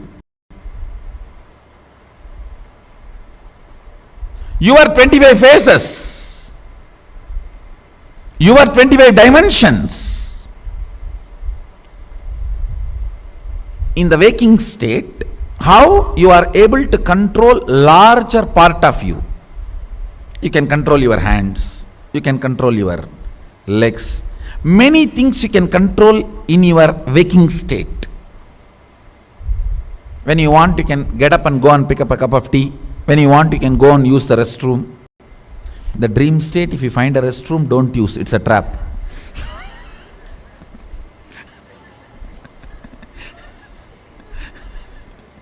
Once more, I am repeating, if you missed it.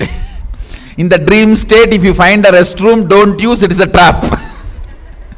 When your bladder is full, it is capable of sending instruction to your brain and the whole restroom will be built. And you will be made to feel comfortable. Only things are a little wet or hot, you realize what has happened. Understand your ability to have power over your internal and external things makes certain state is good or bad. That's all. Shall I repeat? In the deep sleep state, you don't have power over anything. You just become completely powerless. That's why we feel it's bad. In the dream state, we have power over certain few thought, but not more than that. In the waking state, the powerfulness is little more. In Turiya, the powerfulness will be complete internal and external. In Turyatita, the powerfulness over everything exists. So fundamentally, your focus need to be on being powerful, not on changing the states of consciousness. Understand? Rich people don't work for money, they work for excellence. Money follows them.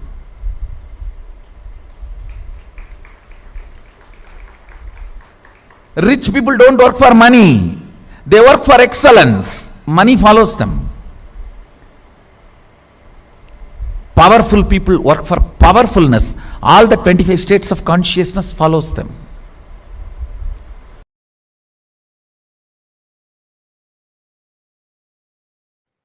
If you are in delusion, don't be afraid. It is actually delusion takes you to the next level of liberation. See, 3 seconds of nightmare not only gets you out of nightmare, it pushes you to the next level of state of consciousness called waking state. From dream, you are just kicked to the waking state. High. From dream, moving to waking state is like an enlightenment in dream state. So, if you had a very sweet dream, normal dream in your dream state, you would have just gone again back to dream state or deep sleep state. But if you had a nightmare, you can neither go back to dream state or deep sleep state. You have to be kicked to waking state. So, delusion in the delusion in the dream state is nightmare.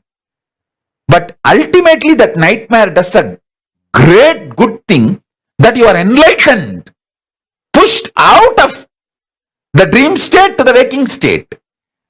From waking state, if you are pushed to the Turiya, that is enlightenment. Same way, from dream, if you are pushed to waking, that is enlightenment in this level. Understand? Enlightenment means getting pushed to the next higher state of consciousness. From deep sleep, if you are pushed to the dream state, that's one level enlightenment. From dream state, if you are pushed to the waking state, that is one level of enlightenment. From waking state, if you are pushed to the Turiya, that is next level of enlightenment.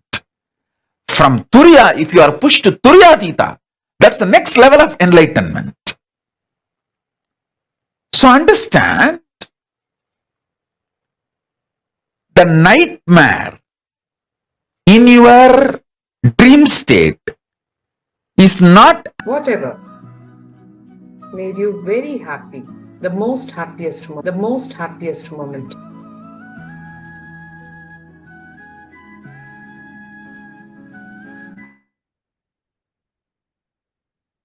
Please visualize the happening.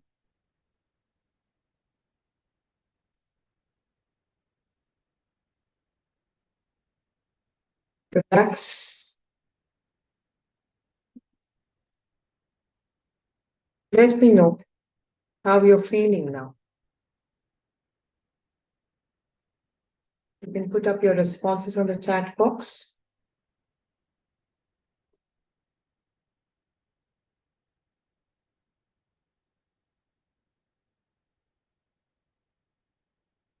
How do you feel now?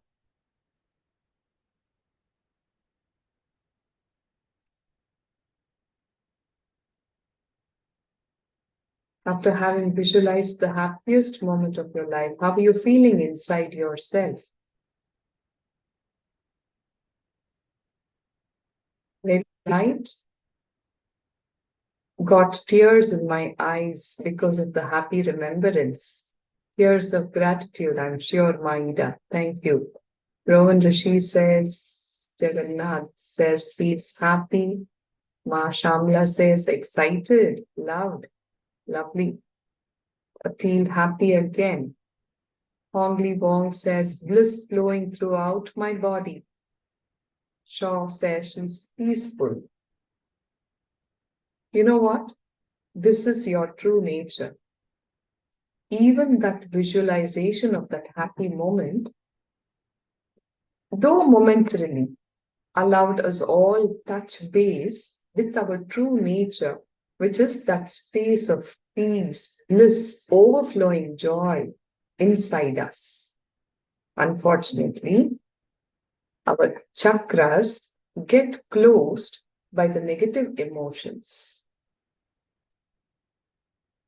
And when you sat and visualized your happiest moments, you could open up those chakras with the positive emotions. Andre says he felt happy recalling it back. Eugene is also happy. Yes. You know why? It is not that that incident has happened to you and in this moment.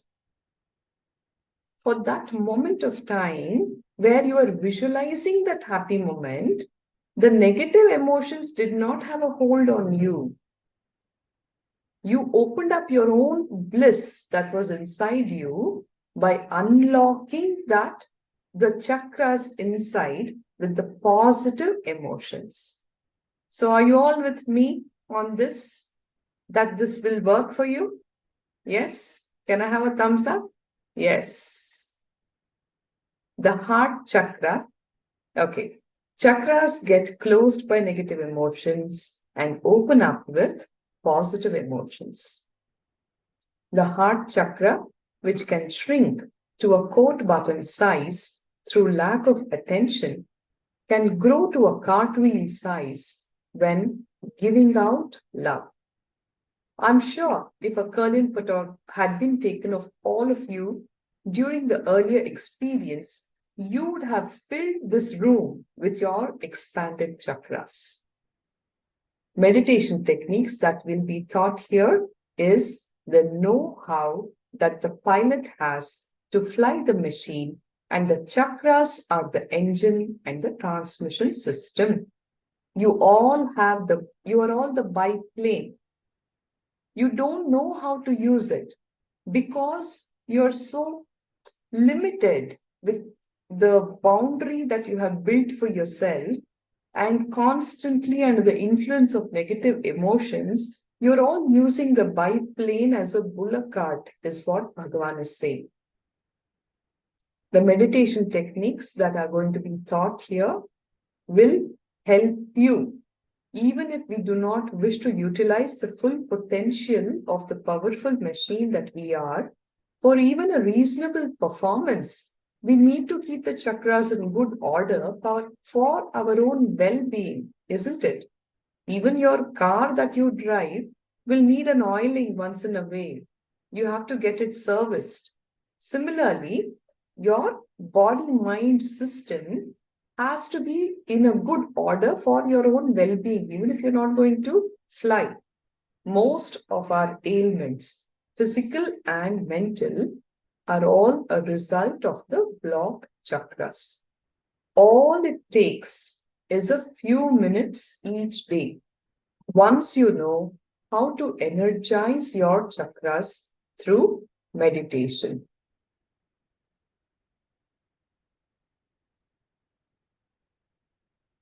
Each of the chakra is associated with a particular emotion within us.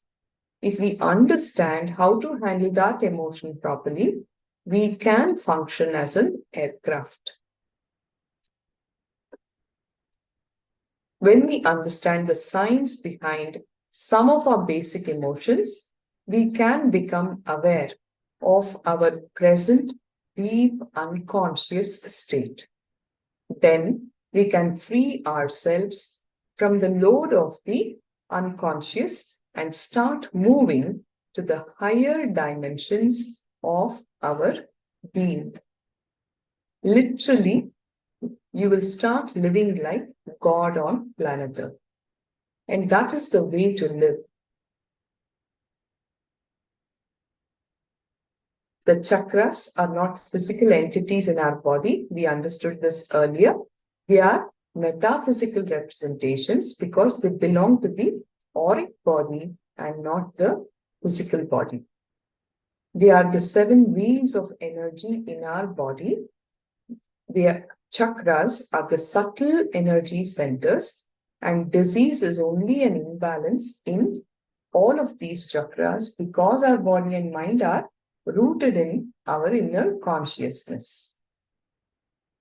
Understand, all emotions like worry, lust, discontentment, jealousy, fear, ego, and attention need are purely because we find a connection between independent incidents, between independent thoughts, and create a concept for ourselves and start relating with that concept. It's just a fictional presence. It's not even the reality.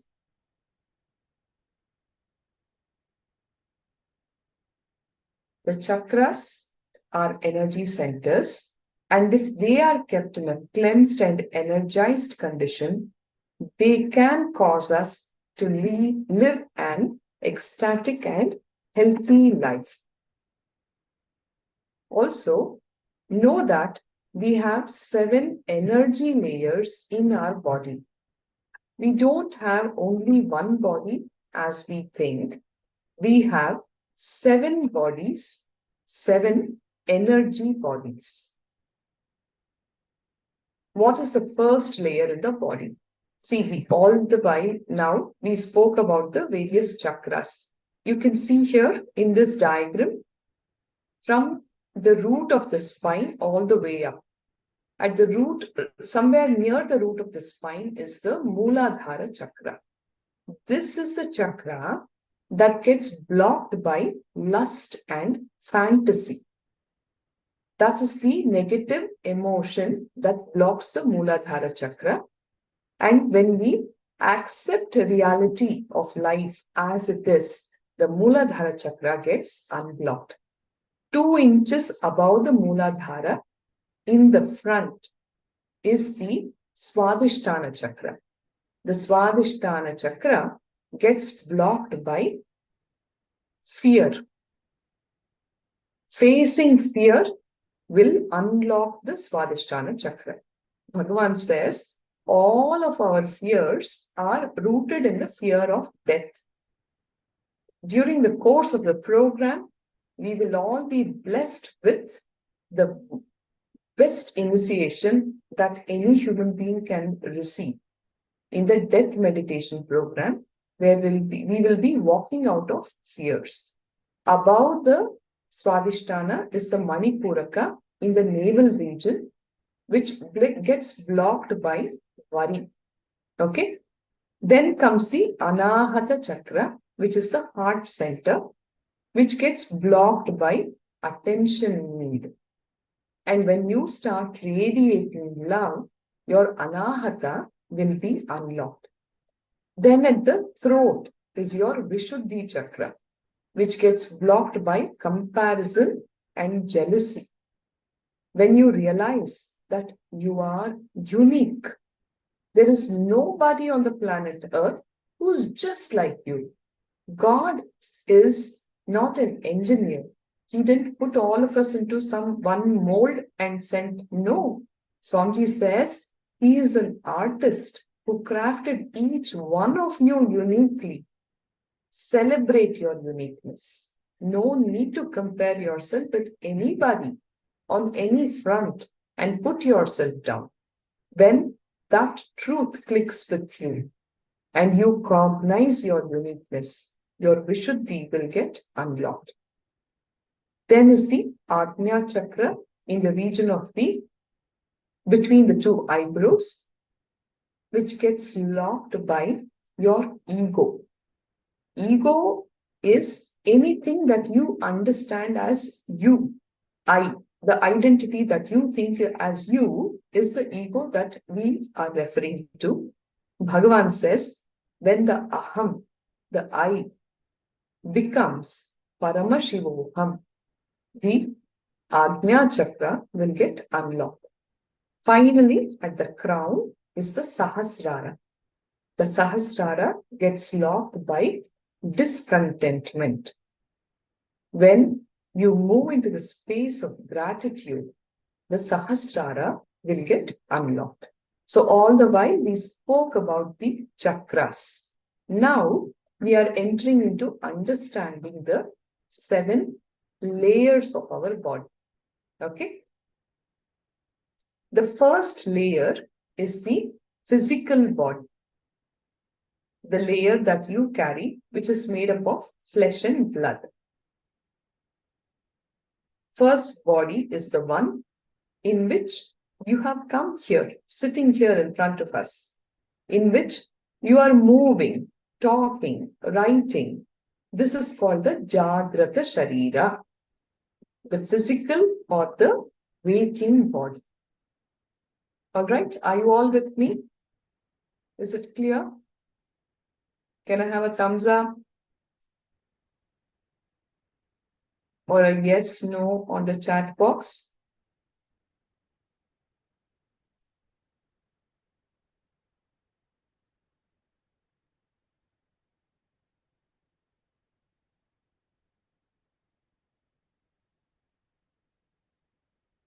Great. Okay. So the Jagrata Sharira, the physical body, the waking body, with which you are even putting up your thumbs up here on the chat box. All right. The second body is the Sukshma Sharira, the dream body, the one that you use in your dream state. It is the body you use to travel from place to place in your dreams, isn't it? Many of us, in our dreams, we will be in Disneyland or writing an exam in high school, even though you're 40 or 50 years old now. Isn't it? That experience is so real, where you forget the answer and you're shivering and you're so afraid that you will fail the exam. And in that fear, you actually wake up from your dream. But when you're going through it, it is so real. Swamiji says that is the Sukshma Sharira, which you use to travel from place to place in your dreams.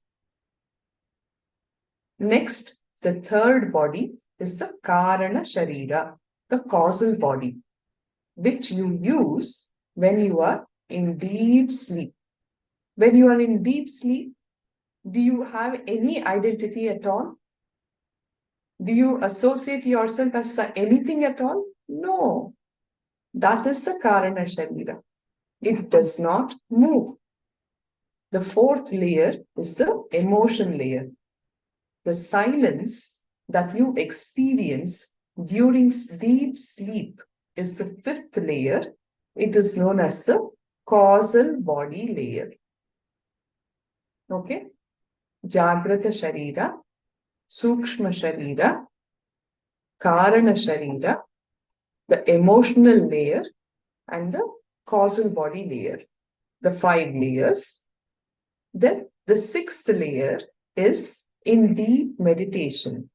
The joy and intense, vibrant silence from the thoughtless awareness that you experience is the 6th layer. Then is the 7th layer, the layer of enlightenment itself. Is that clear? The 7 body layers? Yes, thank you. So the Jagrata Sharira and the Sukshma Sharira meet at the physical body at 7 points along the length of the physical body. Now these 7 points are known as the chakras. The 7 major chakras in our body responsible for our physical and mental well-being. So the physical body, the Jagrata layer and the Sukshma Sharira meet along the length at these 7 major points, which are the chakras. We spoke about this. The Mooladhara chakra, also known as the root center, the Swadhisthana chakra, known as the sacral chakra, the Manipuraka, the solar plexus chakra, Anahata, the heart chakra, Vishuddhi, the throat chakra, Ajna, the third eye chakra, and the Sahasrara, the crown chakra. The 7 major energy centers in the order of their location. It's a very beautifully tabulated understandings of what causes blockage, what unlocks the chakra, and what is the powerful cognition. The Mooladhara chakra gets blocked by greed and lust. How do we unlock this chakra? Drop your fantasies and welcome reality. The powerful cognition move from perception to reality. We do not see the truth as it is. We always see it through the tainted perceptions that we have. When you unlock your Mooladhara chakra, you will see the truth as it is. The Swadhisthana chakra gets blocked by fear, especially fear of death. What unlocks the chakra is facing the fear by facing death itself. Bhagavan gives a very beautiful cognition here about fearlessness.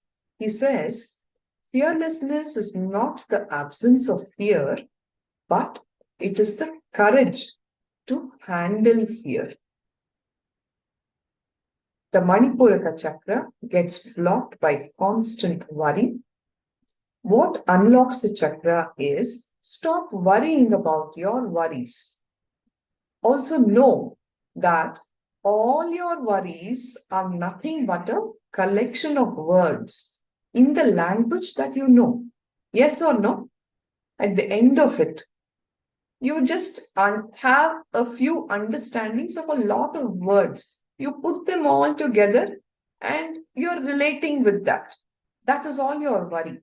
In reality, Bhagavan says 99% of your worries never come true in life. The 1% that comes true will actually do good to you. So stop worrying about your worries. The Anahata chakra gets blocked by constantly seeking attention and love from others.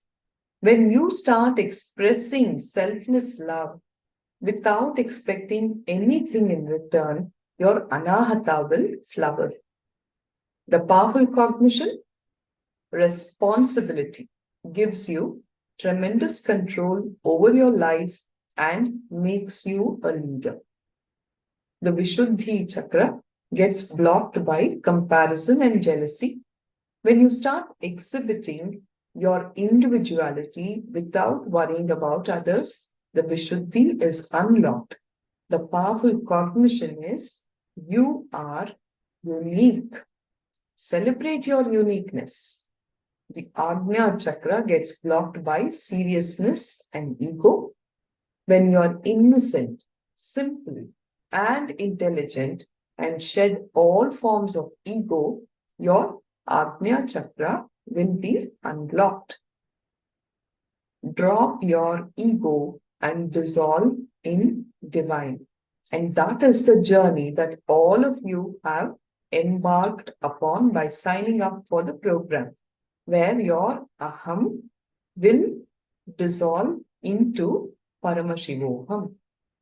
The Sahasrara gets blocked by discontentment. Being in the space of gratitude, the Sahasrara flowers. The powerful cognition, when you do not take life for granted and be sensitive and appreciative of everything around you, you are in that space of gratitude. Understand, the universe functions on the law of attraction.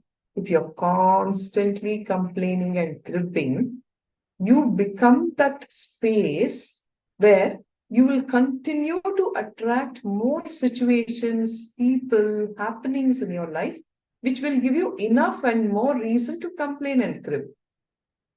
Whereas when you become sensitive and appreciate everything that has been showered on you, when you start appreciating the beauty in life around you, you will become that space that attracts so much more beauty, grace, joy, and celebration in your life.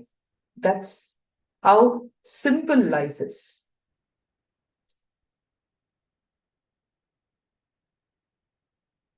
Okay.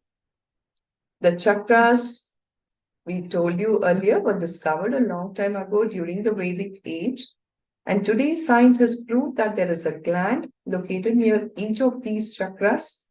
And these 7 chakras supply energy to the glands. For example, if the area of the Vishuddhi is your thymus and the thyroid gland, if your Vishuddhi is blocked, you will probably find yourself to be hypothyroid or having some functional anomalies of your thyroid gland.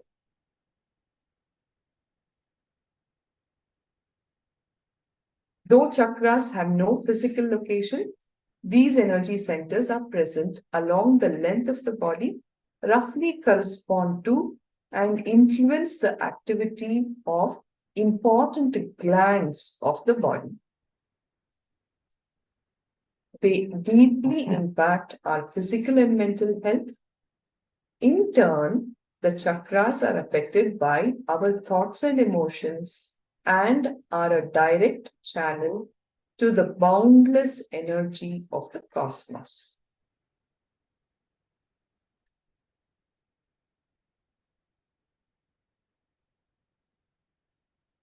Energy is health, and that's why almost all physical and mental illnesses can be partly or wholly cured simply by cleansing and energizing a corresponding chakra.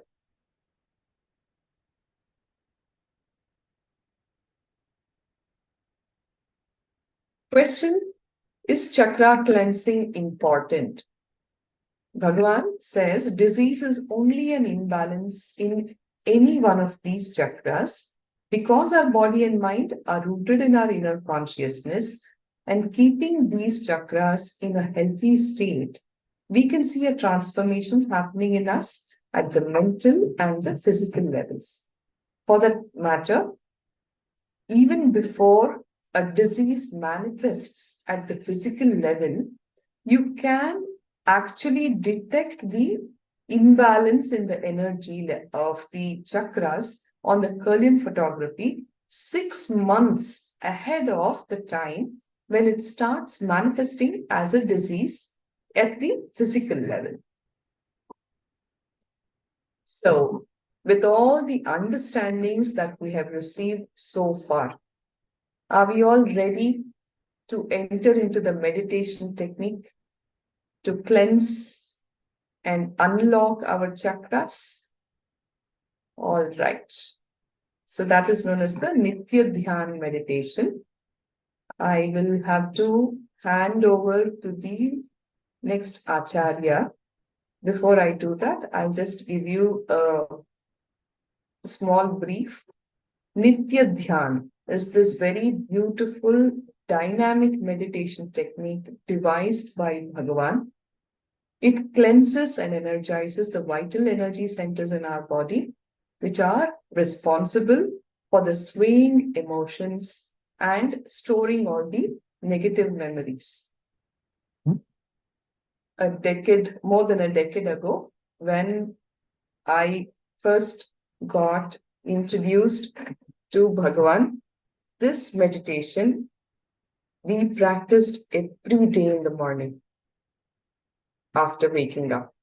And for me, who so-called a very scientific bent of mind, educated doctor, I was not the one who would believe in spirituality as such.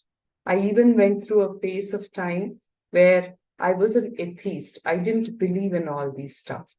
But this technique personally, for me, gave me such beautiful benefits of my life in all aspects, my physical health, my spiritual experiences, which is beyond body experiences, all of that. I never missed a chance for doing this meditation every single day. And this technique itself told me, I am here just to experience the Master's presence and receive his grace and blessings. And through all the ups and downs that the Sangha has gone through, this has been my, anchoring point, that nothing can deter my faith and belief in this whole happening of the Master, his compassion, why he is here to raise all of us from where I was to where I am now. It's all because of the Master and the powerful truths, the techniques, the meditation, the cognition, the grace, the blessings. And I wish all of you that you are also showered, because he says, I am that ocean. With what you come, you can take as much with you. If you're coming with a spoon, you'll only carry a spoon of meat. So open up your beings to receive his presence, his energy in your lives, and enjoy that beautiful transformation and the Paramashivatva that all of you will be blessed with. On that note, I'll have to now conclude the mantra. Thank you all. Continue to be here. Our Acharya will lead you through the Nitya Dhyan meditation itself. Please put your hands together. Close your eyes. In the space of deep gratitude to Bhagavan. Om Purnamada Purnamidam Purnat Purnamudachyate Purnasya Purnamadaya Purnameva Vashishyate. Om Shanti Shanti Shanti Harihi Om Tat Sat. Sarvam Bhagavat Shri Nithyananda Paramashiva Padukarpanamastu. Om Nithyanandam. Thank you all.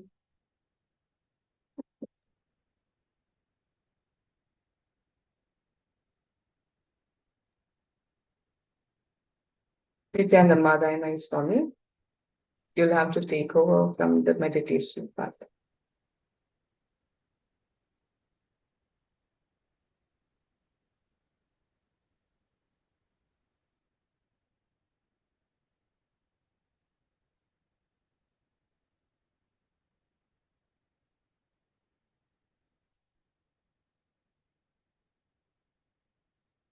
Nithyanandam, everyone.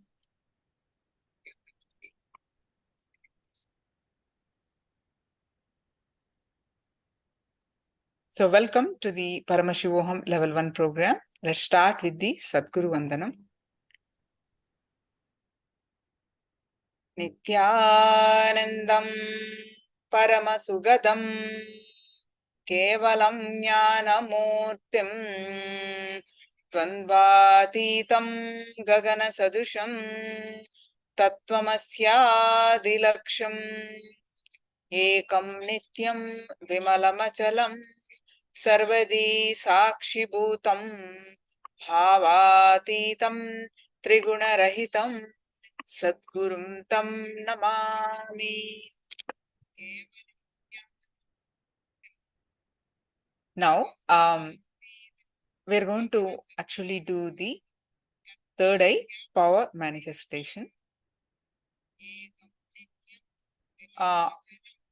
How many of you are attending for the first time today?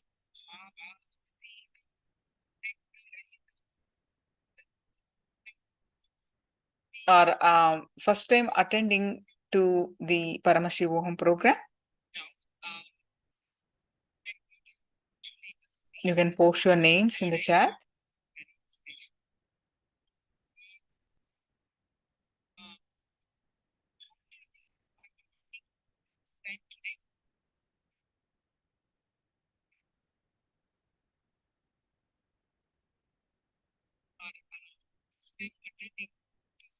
And all right.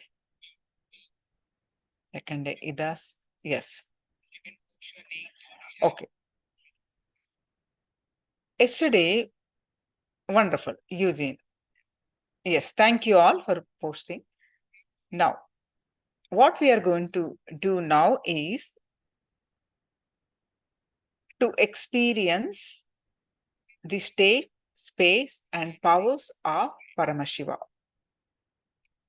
To experience the oneness space with Paramashiva. After you listen to each jnana session,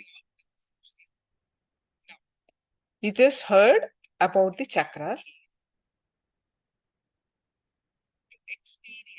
We generally do the power manifestation.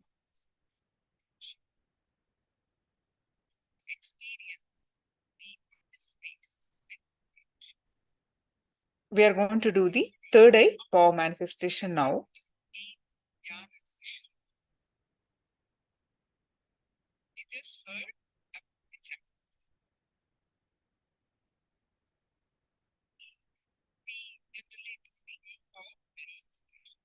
We start with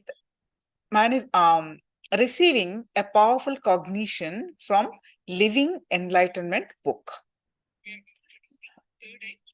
If you are hearing for the first time about that book, that is the book Swamiji has written way back in 2009.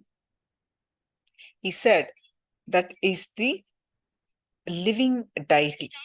He blessed that book as living deity, meaning it responds to us. Whatever you are going through, you need some solution. Open that book, and wherever your eyes fall in, you read that, and that is the exact solution that works for you. It responds. It's a deity. It responds to your questions, your prayers. Literally, Swamiji is speaking through that book.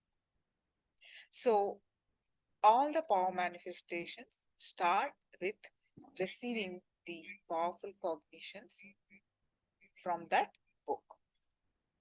So, we'll be posting that link in the chat for those of you who do not have the physical copy.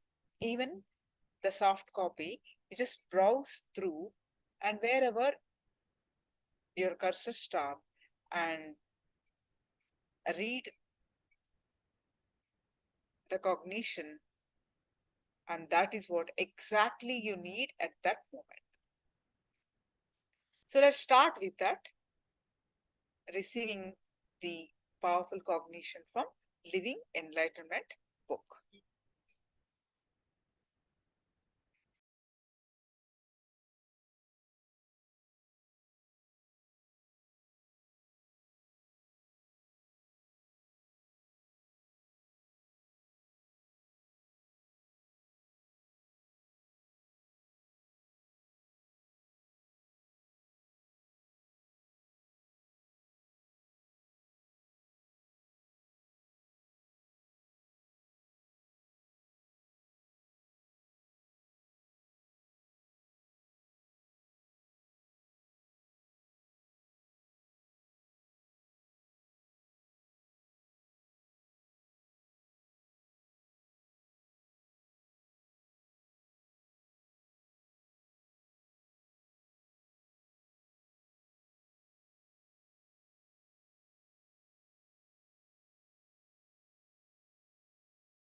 Please save this book. The link has been posted in the chat. You can download and save this book. We'll be using this link after every Jnana session.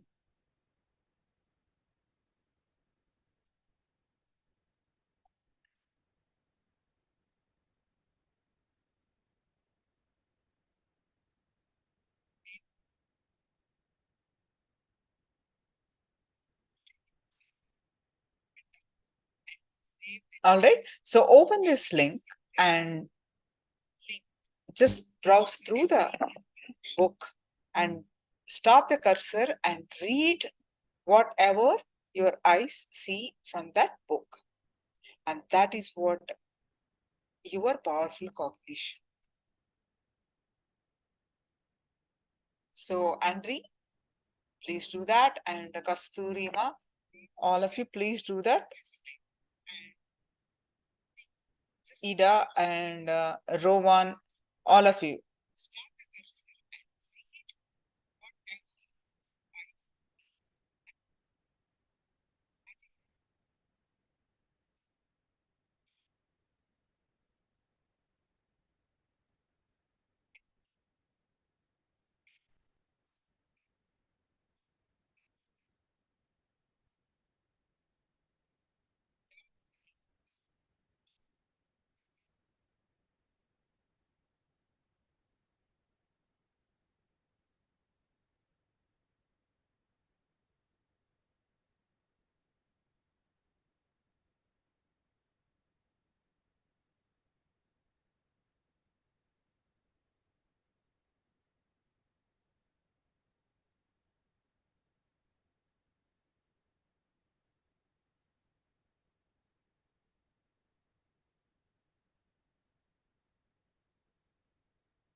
Now, all of you, please sit straight, close your eyes. I'll lead you to manifest the third eye blindfold reading. So please sit straight with your eyes closed, with your head, neck, back, straight line. Sit straight, close your eyes. And I strongly recommend, tie your eyes. If you have the professional eye band, you tie it. If you do not have the professional eye band, at least use a piece of cloth and tie it.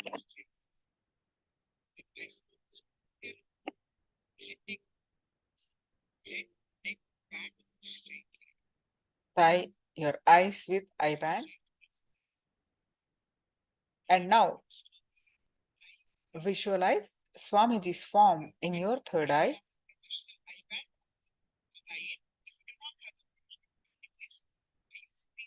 And start chanting the Mahavakya. Om Nithyananda Paramashivoham. Start chanting the Mahavakya.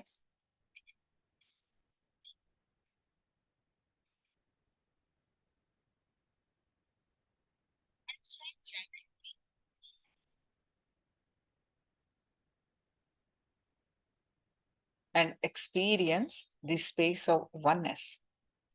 With that space of oneness, manifest the power of third eye. Continue to chant the Mahavakya.